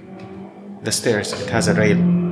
The stairs is there for you to climb, and the rail is for you to support. Yeah. But you're the only one who's going to climb. Exactly. Yeah, exactly. So that's I took it a little bit excited that time because I started CrossFit and I was like, oh, it's cool. It's like I like weightlifting and stuff. So I think it just speed up this process of the disc problem. So what happened to me, but my doctor, my surgeon here in Dubai, he said that I have really strong core muscles, which was holding the spine from any movement, right? So this spondylolisthesis, these things. Spondylosis. There's 3 names of it: spondylosis, spondylolisthesis. It all relates to a different part of the vertebra and the different defects on them. Yes. But the problem starts when they start to shift, right? Herniated disc. Okay, it's a problem. It can cause some not very happy moments in your life. you mean when a disc is pinching on your nerves? Exactly. It's not a very happy moment of your life. Yeah, that will happen. But if the vertebra move, this is another story, and can be really difficult. So what my doctor said that your core muscles is good, is strong, so your spine is healthy. But what happened? This material, which is leaking, pinched nerve, smashed the nerve of the sciatica, which is coming all the way down to this. Yeah. So I had a pain on a daily basis, to bend forward or something, because the nerve is pinched all the time. So he said to this surgery considered as minor, because next day I was at home, and the same day I was able to walk. But rehabilitation told me for 6 months. You have to you know yourself, you know what you have to do. I don't need to explain, because I told him my background, everything. So that's the first time I took rehabilitation really serious. Not like before, 2.5 minutes or 2.5 months I'm going to dissipate. So I was really, really care about it. Your motivation now is your current life. Yeah, yes. Exactly. Not a competition or a now I want to be healthy and strong and not injury-free life. There are injuries, even the lungs injuries always stay with me because of the, sometimes, anyway, it happens. When you get sick a little bit, you get more cough and the little bit feeling inside your lungs. I cannot explain it. So you still have to do the tests for the lungs? No. It was for 5 years. First, I think 3 years or 2 years, almost don't remember. I have to do it every 6 months, and then I have to do for before 5 years every year. Okay. And everything is fine. Everything was fine. Yeah. So we spoke about 4 injuries so far. You're back at the age of 15. Yeah. No. Then your lungs, and you have your knee, and then you're back again. You did the surgery. So these are... No. This. I mean... These are 3 surgeries so far. Yeah, but I had another... Well, it was... again, I cannot explain. There was, again, from the trainer. That's why it's very, very important how to choose the trainer. Was stretching me. When you lay down both legs straight and you take one leg and start to stretch it out. Fucking passive stretching. I hate it. Yeah. So I had a click, in between... Don't know how to explain this, because there's only the words of the S. Yes. So between your ass and your lower back. No, it's that's here. Ah, okay. In your crotch. Well. Okay. Basically, yeah. Okay. I heard a click, something popped, and then after that, he was like, "What's that?" That it was I was. Before even it was not Taekwondo, even it was different kind of sport. it's fighting, but we have it like in Russia only. It's not well known in the world. It's like basically kickboxing, but with the wrestling also. It's boxing, kicking, and wrestling all in one. Okay. I just played it. What it's called? Isn't that martial arts? I mean, MMA? Well, it's like, let's say kickboxing with wrestling. It's called. Okay. Okay. Honestly, there's no international name for that. Okay. No international name. It's your local weird stuff. Yes. You play on the backyard. Well, a lot of military, they kind of learn this stuff. Okay, so this is more towards self-defense than... Yes. Okay. Yes. So it's... but they have competition. How do you call it? Like, what's the name of it? I know it only in Russian. Yeah, say it in Russian. Rukopashny boy. Okay. Yeah, you know that? I understand what it means. Like, I don't know. Ruka is hand. Yes. Pashny is like wrestling. Like a close. Yeah, close. Yeah. And boy is fight. Yeah. Okay. So, but this thing, I was like learning self-defense when I was 12. So it's kind of when I started to play Taekwondo, but it was still martial art. It was not into professional level yet. So I played here and here. So I go one day here, one day here, one day here, one day here. So, but when it became professional sport, so for sure I chose that career because it's everything. It's sport. Yes. And that's what happened to me when I was the age of 12. So I heard the pop, the like popped sound. So this was at the age of 12? Yeah. Oh, wow. Okay. But it's going not back now. Well, it's not a surgery, so I cannot say it's like. And how did it heal? Huh? How did you heal? I didn't have it. It's still with me till now. So you still feel it? Yeah. When do you feel, like in squats? Or? No, I feel when I sit long time. That's why I stretch my legs. So when I sit long time on it, I feel it. And have you ever got it checked? Like what was it? Of course I went, but nobody told me again 100 because you cannot you cannot do any test there. I mean, how do you only X-ray or not X-ray? Sorry, MRI maybe. Yeah. But the time MRI was super unpopular.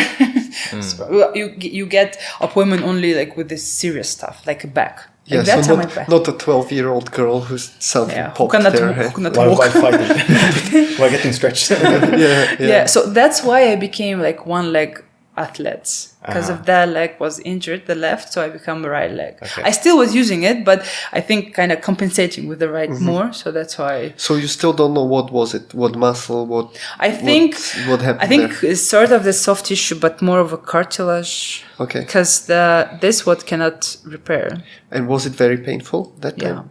Yeah. It was very, very painful. I was literally dragging my leg back to home. May I ask? You said it's important to pick your coach. Yeah. Was he someone training you at a center, or this is a personal trainer you went to train you for that? No, it's like a regional coach for our region, head coach. So how can you pick someone like him because he's in the position and you're the one who comes in? No, I didn't pick him. He came with like kind of team and pick the athletes who will be in the team for this region to represent this region in the Russian championship. Okay. And then based on the Russian championship, you got selected, you go to the international in the team of Russia, not in the region. Okay. So he was like but you were too young to actually know if you can actually decide who is this guy. Apart from it, I cannot say he was a bad person. He just he doesn't have this right approach to the athletes. Lack of knowledge. Yeah, lack of knowledge. Simple. But it's not, that's not an excuse because in his position, he's supposed to have certain level of knowledge, certain level of maybe experience, also compassion, empathy, so on, right? He is supposed to know how to work with people. Of course, and with kids, with teenagers that time. Yeah. You need to understand that the muscle development is different from adult. And the exercise that you're giving, you have to have a purpose of this exercise, not just, I have this exercise, do it, right? That's what I thought sometimes. Then your back hurts. Yeah. It's okay. Yeah, it's okay. Whatever. It happens. It's fine. Yeah, but sleep on it. The fact that it happens doesn't mean it's okay. Exactly. So I think because it's common. Yeah. I think my this motivation or inspiration to become an athlete, an international athlete, that's what's leading me because I cannot say that he was very, very helpful in the technical parts and stuff. He was like absolutely good in Taekwondo, but there are millions of different factors, right? And I cannot say that he's 100% know it and educate himself. I know he's very, very lazy. Like, okay, no, I will not say that. Okay, that's fine. So we will not break down his personality anymore. No, I want to say about the whole nation, but I don't want to say that. We want to say what? About all men in general. All men in general? Yeah. Okay. Russian, okay. And Russian men. Oh, okay. Well, that's a stereotype. Well, anyway, they don't speak English, so it's fine. Okay.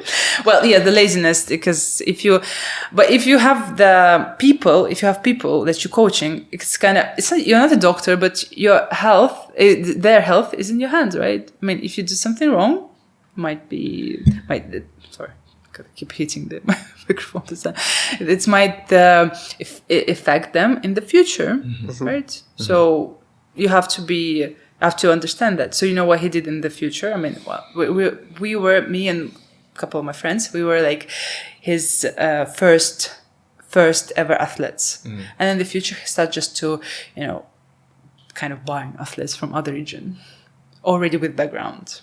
Oh, okay. So already professionals. So just buying the team.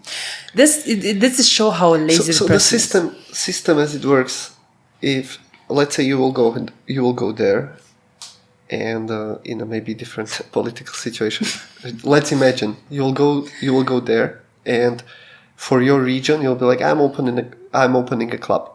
You can open a club. No.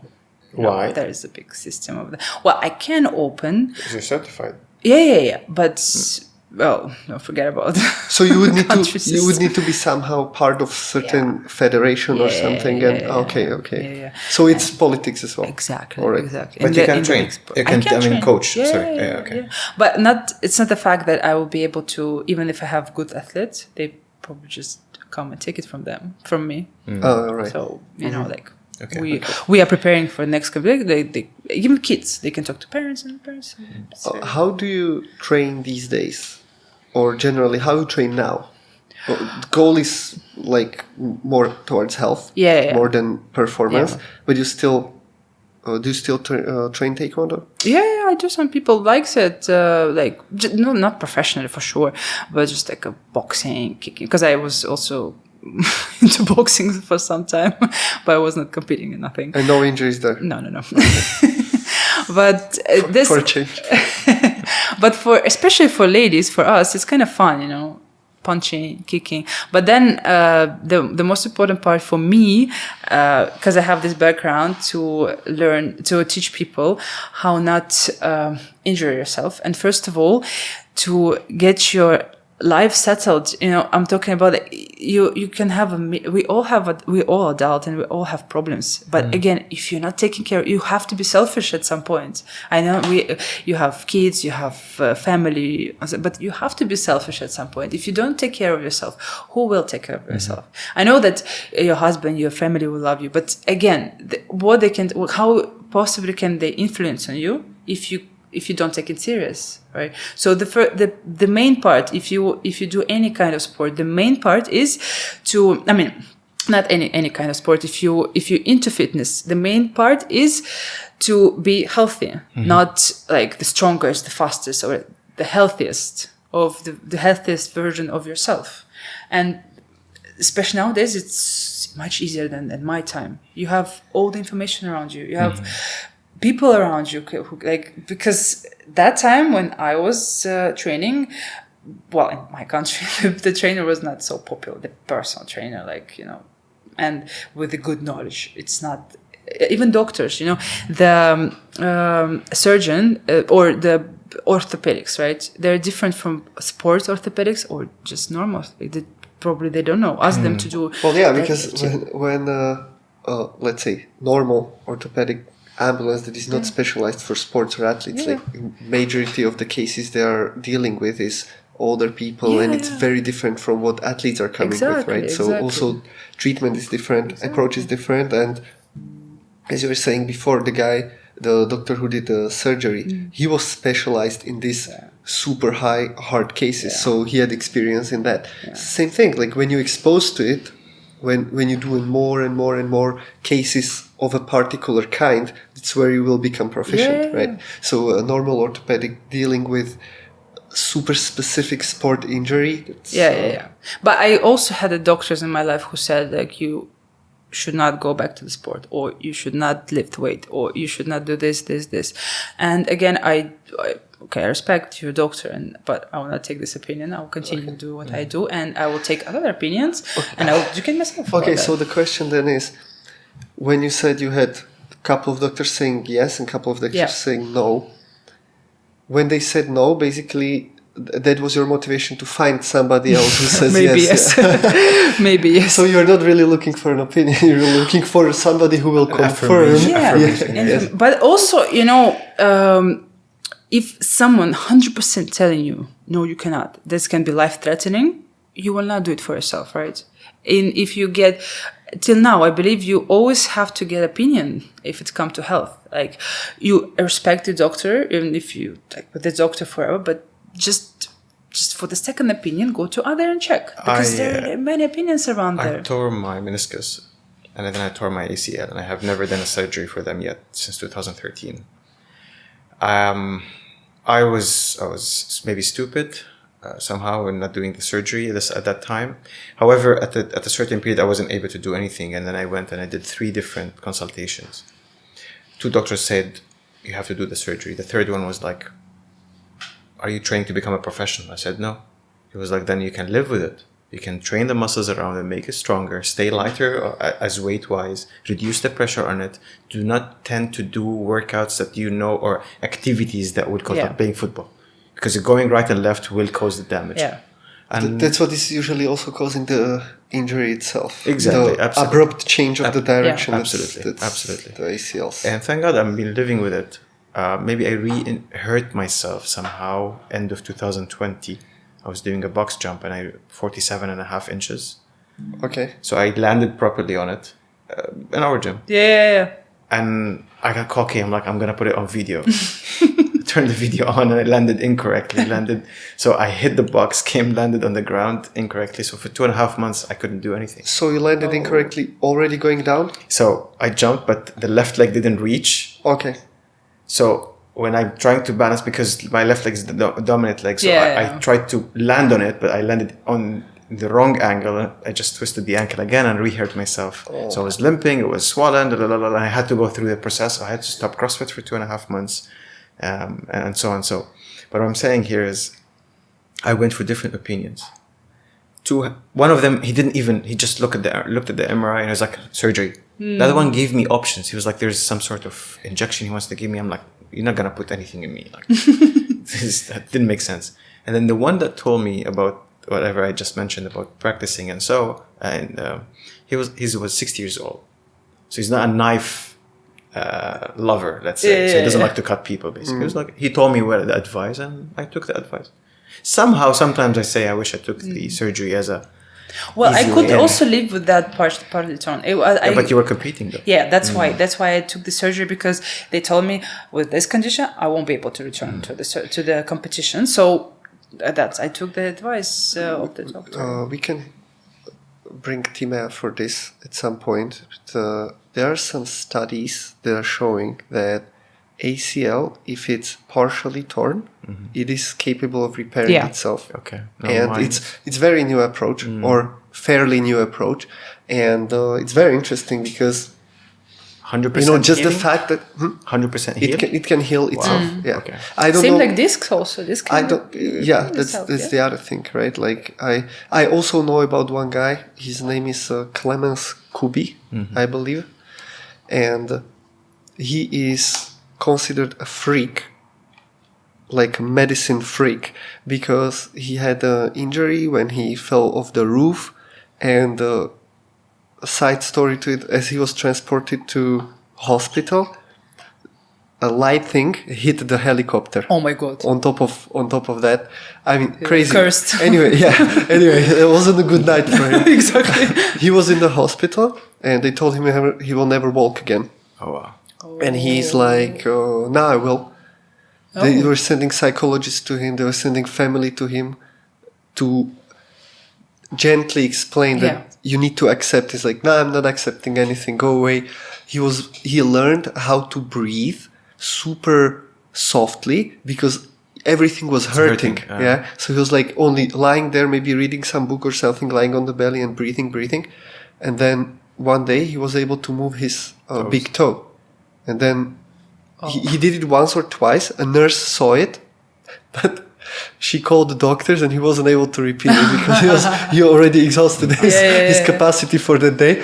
But he eventually started to go and go. He's walking normally. He will go to a doctor, to a regular check. He will give them his documents and they're like, oh my God, oh my God, don't move. You're not supposed to be moving. He's like, hey, I just walked in, like, calm down. And they don't have explanation for that, but he believed he can heal himself, and apparently he did. There is no explanation. There's a full documentation of his state. On the X-ray, the spinal cord is still cut through. However, there is alternative explanation that is not confirmed, but they believe that he built a capacity to send the neural signals through his lymphatic system, which is basically bridging that gap. Yeah. And that's mind-blowing. Incredible. So I would say that if this is possible, I believe it. Yeah. Might be some, voodoo bullshit for some people, but I believe it 100%. And if this is possible, then I think repairing partially torn ACL, it's fine. But if you are like in rush, like, no, I need to get as good as I can as soon as possible, well, that's not how it works. No. Yeah. So if you want to repair it like very fast, then you probably need the surgery. Yeah. It's amazing how our mind is our medicine. That's the thing. Yeah. And your mind was your medicine. Yeah. Your mindset, that's crazy. Yeah. Going through all of this, pop at 12, partially herniated disc at 15, diagnosed with tumor, living with it for a year with the thought that you might actually die basically at any point or whatever might happen, right? And then not even saying that the only thought was, I want to win the world championship, right? The Olympic Games. That's the thing. The it's mindset, crazy. The mindset plays a huge role. Even if you read about people, read articles, people who are saying about cancer and getting rehabilitated from cancer, I'm not saying that they I'm not doing the meditation and going somewhere in the island and do this retreat. Maybe it helps though. But your mindset can be your enemy or can be your friend. Absolutely. So if you cannot control it and you're just full of thoughts, you cannot control them, and everything come negativity, that's not going to lead to the success, right? That's going to lead to probably even worse condition that you've ever had. So probably if I start to feel like, okay, there's different stages, right? There's sadness, and it's natural. You cannot be angry on yourself just because you're sad. It's natural. We are human beings. Grief or whatever it is, right? But once you accept this, you have to think how to battle it, right? Not just now at some point I didn't have the answer. What was that? At some point, I didn't know what I will have in the future, surgery or live with it or whatever it is. But I accepted this, and the only thing I was thinking is to go back to sport. This what it was in my mind. So whatever happens, I didn't think about that I will die. At some point, at the beginning, I was thinking because you're diagnosed with the tumor, you have no idea what's that. At some point, I don't know if I die or live. But it's stages you go through, and then you have to find something that motivates you or that's worth living for. Like if it's your kids, your family, just get purpose. Just get purpose a goal. And move there. It's maybe not even enough the goal, right? It's more of your determination. The life determination. What you want to reach. Okay, you can get it. You will say probably you were young, right? And you have this enthusiastic mind that you want to have this. What if someone old have the same problem, right? A tumor or whatever it is, how they can help themselves. So that's why I think that to ask for help is not shameful. Sorry. Oh, absolutely. It's I believe me, still some people think that to go to psychologist or to get a professional help, even like from your trainer, right? It's something like shameful. Like, no, I will never do this. But you know what? I think that this really comes also maybe from the mentality where we are from. Yeah, absolutely. Right? Absolutely, because, I mean, I'm not from Russia, but we were part of USSR, right? And the mentality is still there. Like, it's very common that people do a lot of stuff themselves at home. Like, they don't call an electrician, they do it themselves. They don't call a plumber, they do it themselves, you know? And all of these, like, because it wasn't maybe available as much, so people needed to learn how to do it themselves. But this thought of self-sufficiency, that you're not really asking for help, it's not something you do naturally. It's hard. Yeah, it's hard to ask for help. And maybe that translates into this mentality as well, right? I believe it's also some culture as well. But again, with the current technology and all this stuff, you can even get help online, right? Yeah, but I would say that the problem with help online is that there is too many information. I know, and the problem now is that without at least basic understanding and basic education that you can also do yourself, but it takes time, right? Yeah. You will have a hard time filtrating what is bullshit and what is correct. Because anyone can put anything. I can go and write about... Yeah, you can write a whole Wikipedia. Exactly. Page, and no one will understand. That's how you understand. Like I had a lady. She's a psychologist, right? She helps. Apparently, she helped a lot of people. She was telling me, "Let me do a session for you." I used to train her boxing and stuff, and kicking. Okay, well, I didn't like it at all. What you didn't like? What? Sorry. Her approach. Like she did a psychology like treatment, whatever. Well, for it. It's like a session. I didn't have problems. Was it psychology session or a coaching session? I don't know how do they call because it's called like an assessment coaching session, I think, or something. My brother took a full course. He's certified to coach and like people who have anxieties or like a first stage of psychology. So psychologist goes to university but he just took a proper course and he's certified to actually take people in and that's so what maybe my she point. was doing this. My point is that there are a lot of certification, fake or real or whatever. But when you start to talk to a person, you understand that you're going through together or not. Okay. But she's a very lovely lady, but I didn't like this session. Maybe because of her approach, maybe because I didn't have problem. But who doesn't have problems? Nowadays.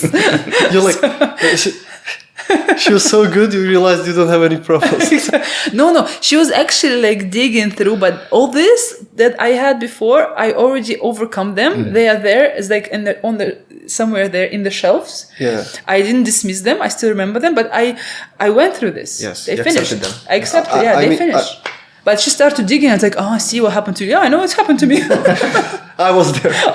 Yeah, I remember that. Well, I mean, like it's pretty obvious from this talk that you are really aware of what happened. Yeah. You really accepted it. Yeah. You went through it and you learned your lesson, right? Yeah. And that's why you can put it on the side and put it into the past. Probably someone won't be able to do it. So that's why people, even probably like just as simple friends, you should not be like just close from the world and go the negativity around your head. You're a coach. Yeah, you're half psychologist, right? Yes, coaching is psychology as well. You hear so much stuff. Yeah, I know. But I'm talking about people who don't want to. Like, I told one of my clients that, she's a local lady, and I told her that probably need to cut it. I told her that she had some stuff in her personal life. Mm-hmm. That she was sharing with me. I don't mind. It's okay. But I told her like it's not shameful to go for the specialist, like to a professional. She was really offended from it. Oh wow! Really from you? Yes. Oh wow! She was really offended. She Why? told me. What was the offense in this? That she's sending her to a psychologist. She told me you should not suggest me or offer me these things. Please do not. Because people look at that as if they are crazy. They don't look at it as someone who needs help. Yeah. It's because it's a medicine at the end. But I was very careful to talk about it. I don't know. You're a psychopath. Go to the psychologist. I didn't say it like that. But honestly, you did your best, and she was still afford it.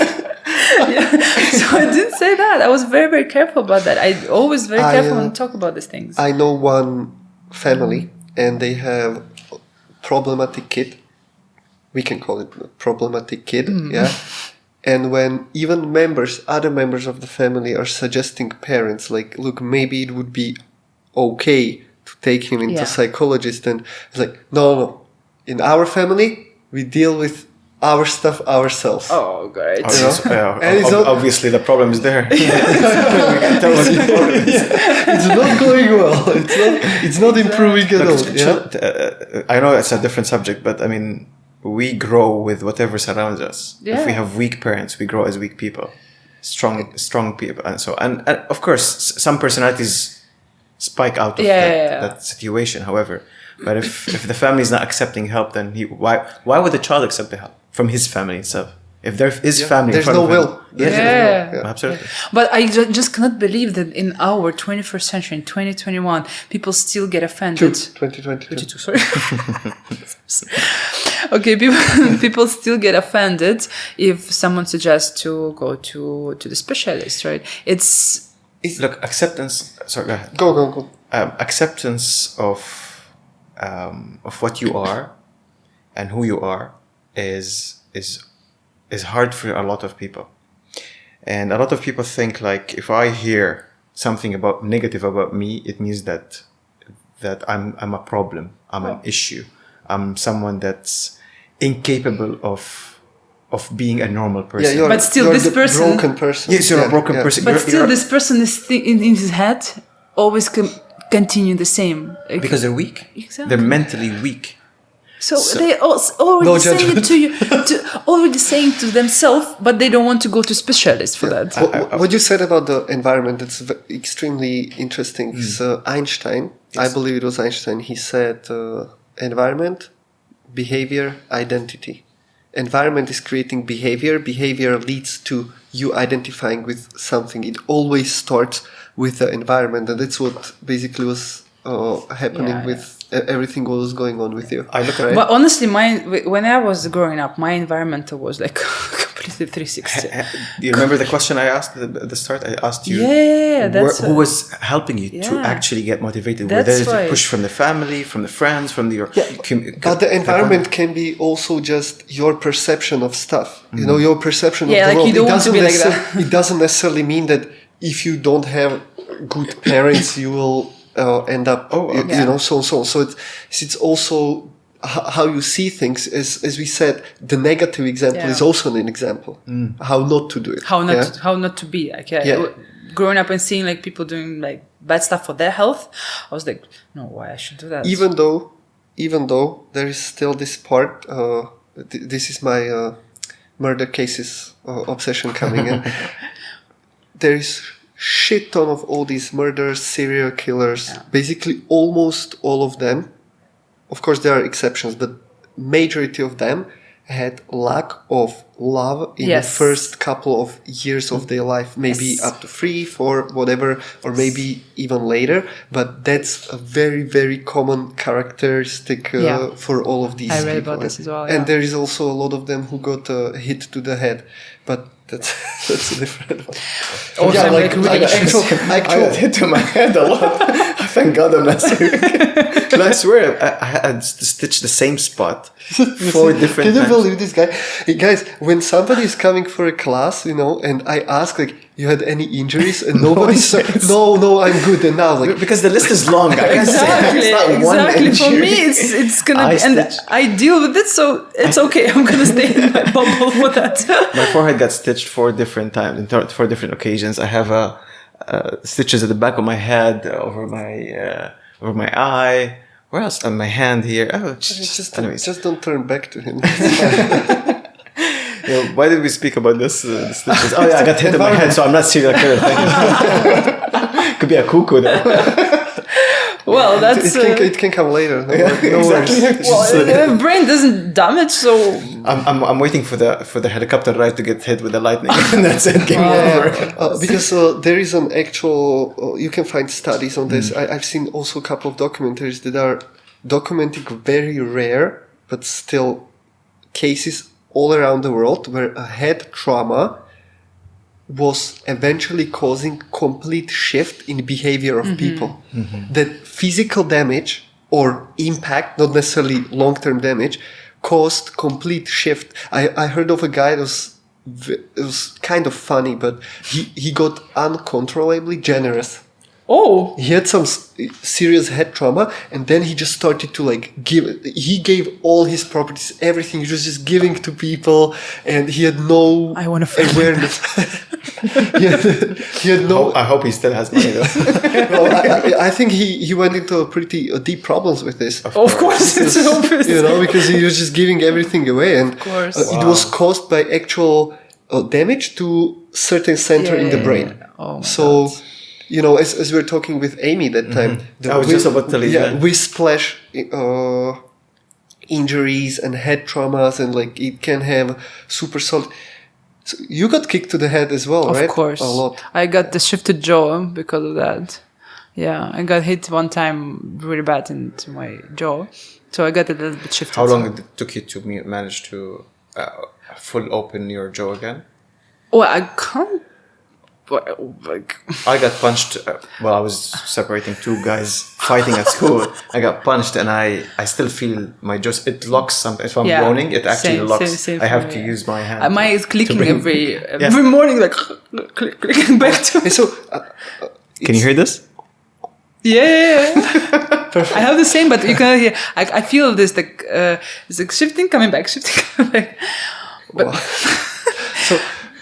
so Taekwondo is popular with girls as well. Yeah, you got hit a lot. There is a lot of these facial upgrades. Yeah, like broken nose, dislocated jaw. It actually happens rarely. I would say. Yeah. Why broken rarely? nose. Yeah. Oh, okay. In girls, I would say it's happened. The knockout and broken noses, it happens rarely in the girls category, but men a lot because they.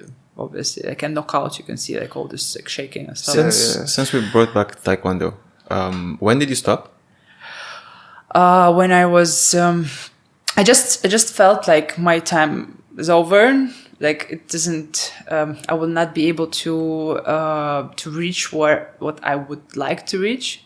Well, it didn't upset me that much. I mean, was it an injury that made you think that, or no? Just because I got the injury, then recovered, but the progress not in the same. Like you're fighting, and people progressing much more than you in that time. So I was just. It's not like I gave up or something. I realized that my time is over. That's it. Okay. How old were you at that? 23, 24, yeah. Okay. Do you regret taking that decision? No, honestly. And then you just honestly speaking, well, I will tell you honestly that when I was taking this decision, I was not sad or depressed. But after I quit the professional sport, and you have to start to build your own life, right? Because first of all, when you are a professional sport, you have salaries and you have an income, so it's like a work.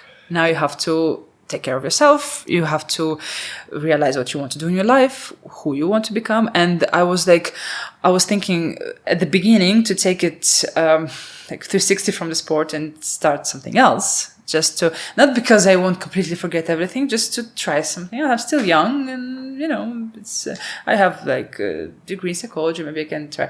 But these things in the end didn't work, and I got a little depressed, honestly speaking, after that. Because this life, which you get used to, training, going to competition, going to training camps, always traveling, it's very bright life, you can say. You're always doing something. It's so much fun. And then you just stuck in one place, doing one thing, and it's not bringing you that joy that you had before. So at some point, not only me, when I talk to my friends, the professional ones, we all went through this at some point. It's just shifting from life to, I thought it's my problem, it's something wrong with me, because why it happens. But it's a major change. It doesn't matter what the shift is. It's sometimes parents can have that once kids are leaving home, right? And they have a major shift and they don't know what to do with their life. So it's this kind of thing. So I also accepted this. So, okay, get a little bit, gain weight. Well, not much. It was a different project. So when you said you had a salary, you had salary since 16? Yeah. Oh, okay. So you're like... Since 15 even. Wow. Yeah. I started like to work officially. Was it to a degree that it was a significant income for family as well? Not to support family, of course, but as a teenager, I was like, no, I like supported my family if needed, but basically I was enjoying my life.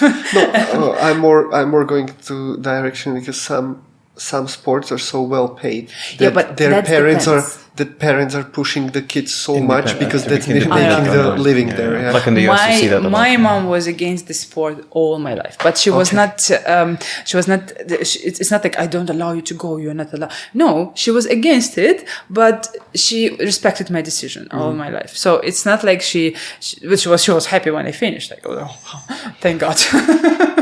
Because I was praying for this. Well, she believed that all the injuries I got because of the sport. It's like a little bit closed mind, this, but it's not. It's not. It's not closed mind. You were their child. Yeah, they care about your well-being.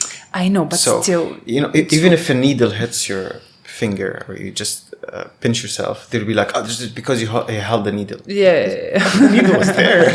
yeah. But the thing is that also in the.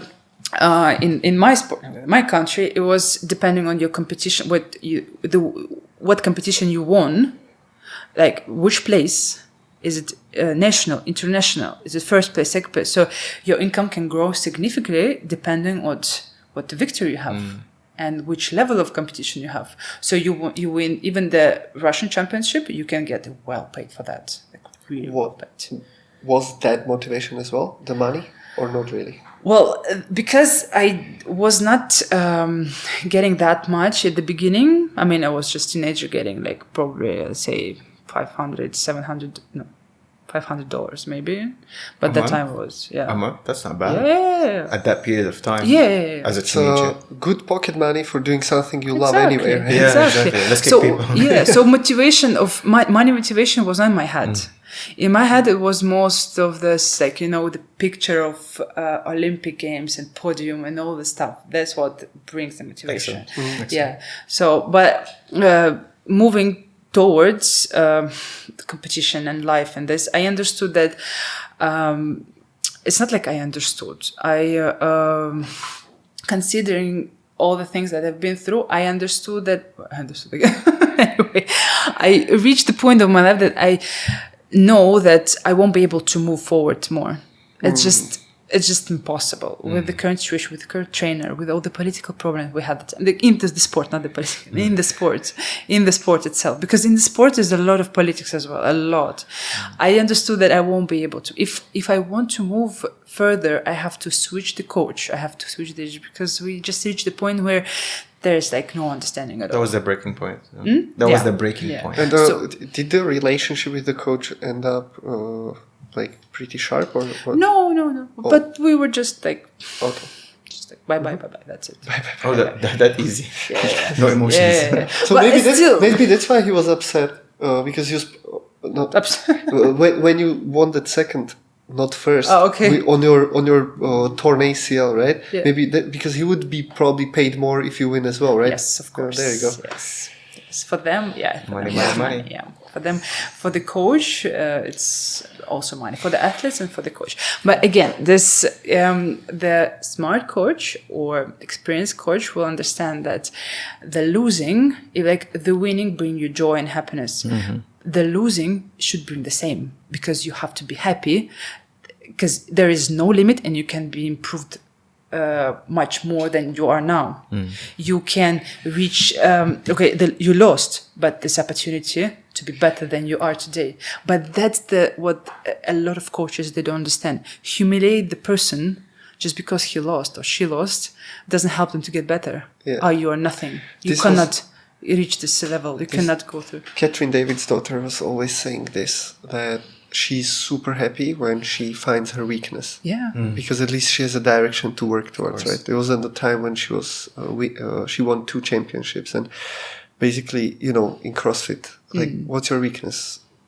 your weakness is usually what other people's strengths are as well, right? So if you change a training partner, then you expose different stuff, because everybody has their wheelhouse and so on. So, find your weakness to get better. Mm-hmm. Yeah.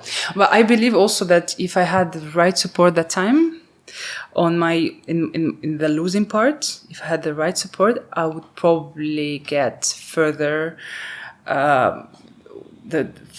where I left. You know what I mean? Like maybe I could reach, maybe not Olympics, but some like world competition or international or more experience to get more, because I know people at 30 still playing More trips to Korea. People at 30s, they still playing Taekwondo and they still winning competitions. So, but I that time I was like hitting to the wall, there is no support. There's no. What is usually the age peak when we talk about this in Taekwondo? Well, I would say 30, 31 is when what usually, like, we have one girl, she won the competition, the first Olympic in Sydney in 2000, second place. She's from Russia also.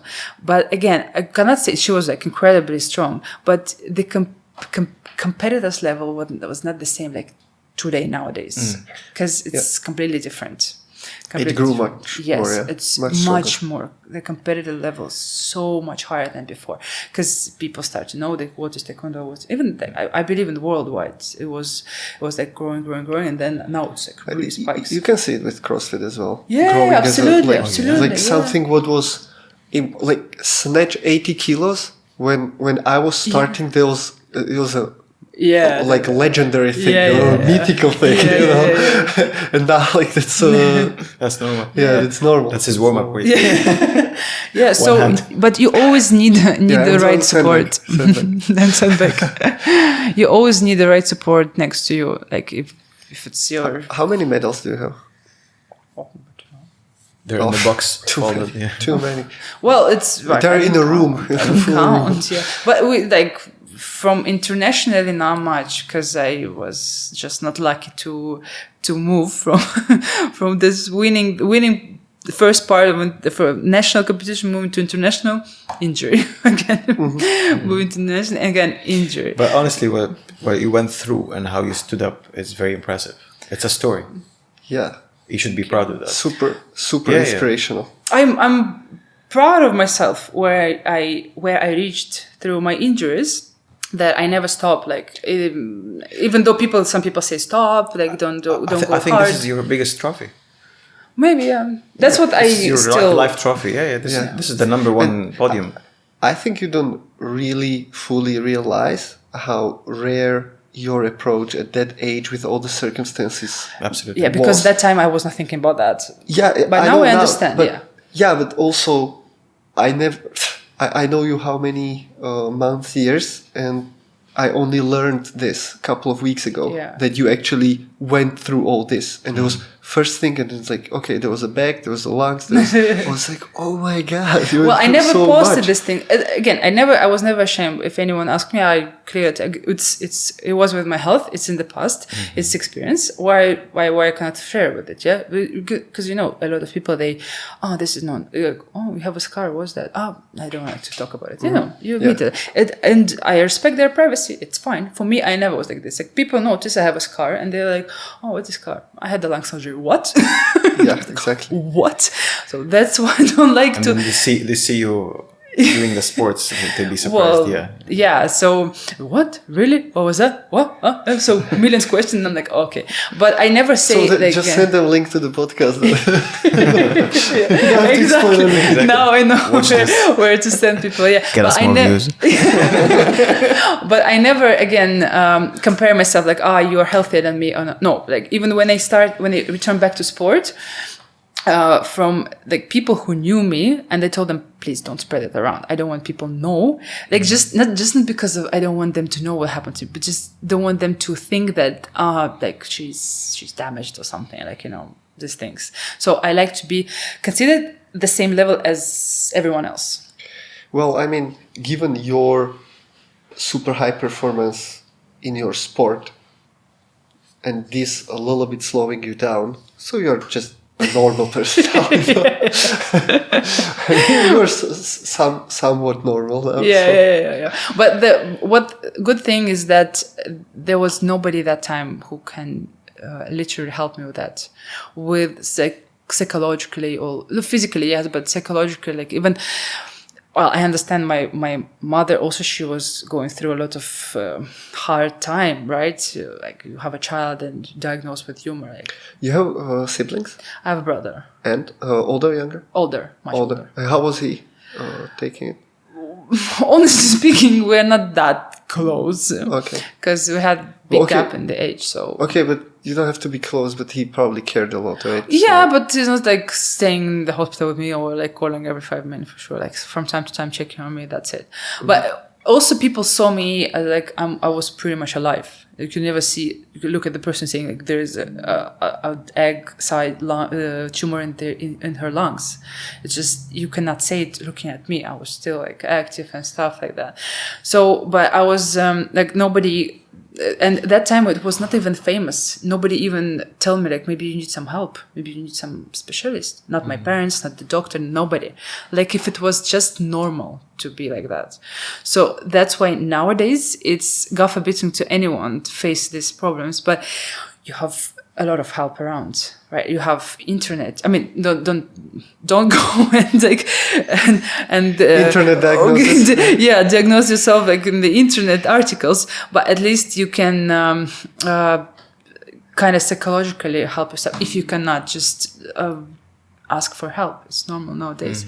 But again, I believe that if you have a goal in your life, not even a goal, like something that in your mind and you want to move toward that. When you're talking about older people, again, their grandchildren, their children, like with one that growing up and you want to stay younger and be able to travel maybe with them. Because I see a lot of people, you see families traveling, like elder, younger, the youngest, and when I see this family, big family, active, like moving out, I'm so happy to see this, because it's not very, but it's rarely when elder people hang out with the younger people, right? Because they will tell, I cannot, I have pain here, I can, like they are younger than me, I cannot move like that, my age, age. Now it's... There's a guy that we know from off-roading, and he's approaching 60 probably, maybe he's in 60s as well. I never asked the age, but he's elder.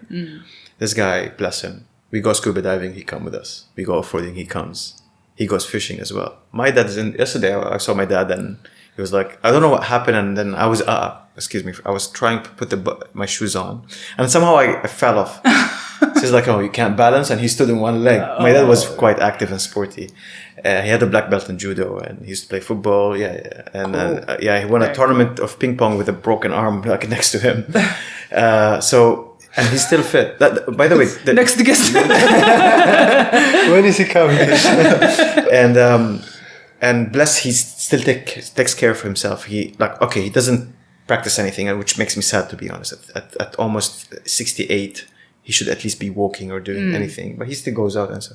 But he's light. Yeah. And so there's still muscle memory. Well, yeah. To say so, but when we go out, he's still active. He carries stuff. He puts stuff. But someone in his age, I saw them. I saw this. They were just seated and you don't go too far. Like I see some people in maybe late 30s or beginning of 40s. Oh, absolutely. Telling about themselves. I'm in my age. What's your age? What did I tell you about this guy? The story that I'm telling a friend of mine. He's my age. He's 39. He has 3 kids. If you look at him, it's just someone who's going to die. And he had a heart stroke. But because of his lifestyle, his lifestyle. So he doesn't work out. He eats so much. He's heavy. And then smoking 3 packs of cigarettes a day.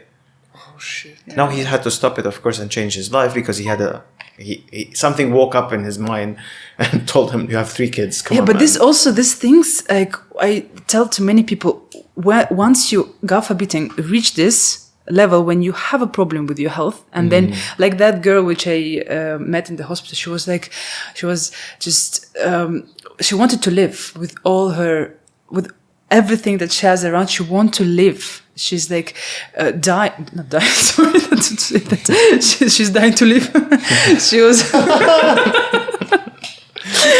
She has the will. Wrong example. So just the person, just happy about everything. With the one lung left, infected lung, just happy about everything. Meeting people, thinking about not planning, because you always say don't just plan the future or look at the past, live at the moment, but still hoping for the best, right? Do you know who is Nightbird? Nightbird? It's one girl. I don't know her normal name. She was on America's Got Talent, and she got a golden buzzer. Oh! Spoiler alert. She went there when she had a cancer, and she didn't tell them at the beginning of the interview. She was singing. Right? I remember. She was a very skinny girl. She was very skinny. I was crying, I swear, when I saw this performance. If somebody will watch that video without crying, it's like, you're heartless bitch. Honestly. It's crazy. Oh, actually, she died. She died a couple of weeks ago. And this was, I think it was like a year or more ago. And she said some powerful stuff on that video. I really recommend. It's like 7 minutes. I watched it. Watch it. It's very incredible. Powerful. Yeah. And she said that we cannot wait until the life isn't easy anymore to decide to be happy. Yeah. You know, and like somebody with that enthusiasm and power, she was saying there she had 2% chance of survival. But she said, but 2% and she's like, but it's not 0%. Yeah. Imagine. I'm just giving it my all. So that I have one very good friend in the Czech Republic. I used to coach him. We used to do MMA together, and he's like, his mental attitude, it's a different level to normal people. He'll come to a training on a bicycle in the snow, doesn't care. He will come. It's like, he's very busy. He has a very successful company, and he's super busy. He's working 16 hours a day. But that 1 hour of training, that's for him. Yeah, he has rings in his living room, kettlebells in his living room, so he can go there. No excuses. And when he comes, like, I still have both legs. Yeah. And he was really always kind of aware that how lucky we are. Yeah. And he was always reminding it to everybody around, like, how lucky we are that we have all the options, we have all the possibilities. We are healthy, we can move, we can do literally whatever we want. Exactly. We have all that capacity, right? And if you can appreciate, like, you can probably appreciate it more than anybody else, right? After what you went through. Yeah, definitely. So I also, a lot of people, like, nowadays sharing videos how maybe disabled people or any other people just overcome any hard situation with the health or battling some health issues in their life, and they're admiring them. Oh, wow, they're so good. You see, you look at the people who had problems, let's say, in their life, but they are still looking at the positive side. Yeah, like you see the girl without arm deadlifting with a strap around your hands, like it's incredible, right? She doesn't give up. And why you, who has 2 hands, two arms, 2 legs, giving yourself excuse? Just open your phone in the settings. There's like this option, screen report, something like that. Screen report. Yeah. Just I swear, 80% of the population, social media, Facebook, Instagram. If you find 1 hour for Instagram, don't give me this bullshit that you don't have time, right? I mean, this strong word. Well, correct. Right. You're absolutely right. Yeah. Right. Well, if you can find time to chat, 30 minutes for a walk. Exactly. Just go for a walk. Exactly. You can still have podcast on. Playing. Exactly. Right? Yes. Exactly. Yes. Exactly. I mean, it will be too late when you reach the point, if you face any problem with your health, and you will tell me, oh, I wish I've done it before. I wish that I knew it before. Today is the time. Okay. Thank you, Daria, for sharing all of this. Thank you for coming. Probably not the last time. Well, this is the first time I speak out loud that much. Well, thanks for sharing with us.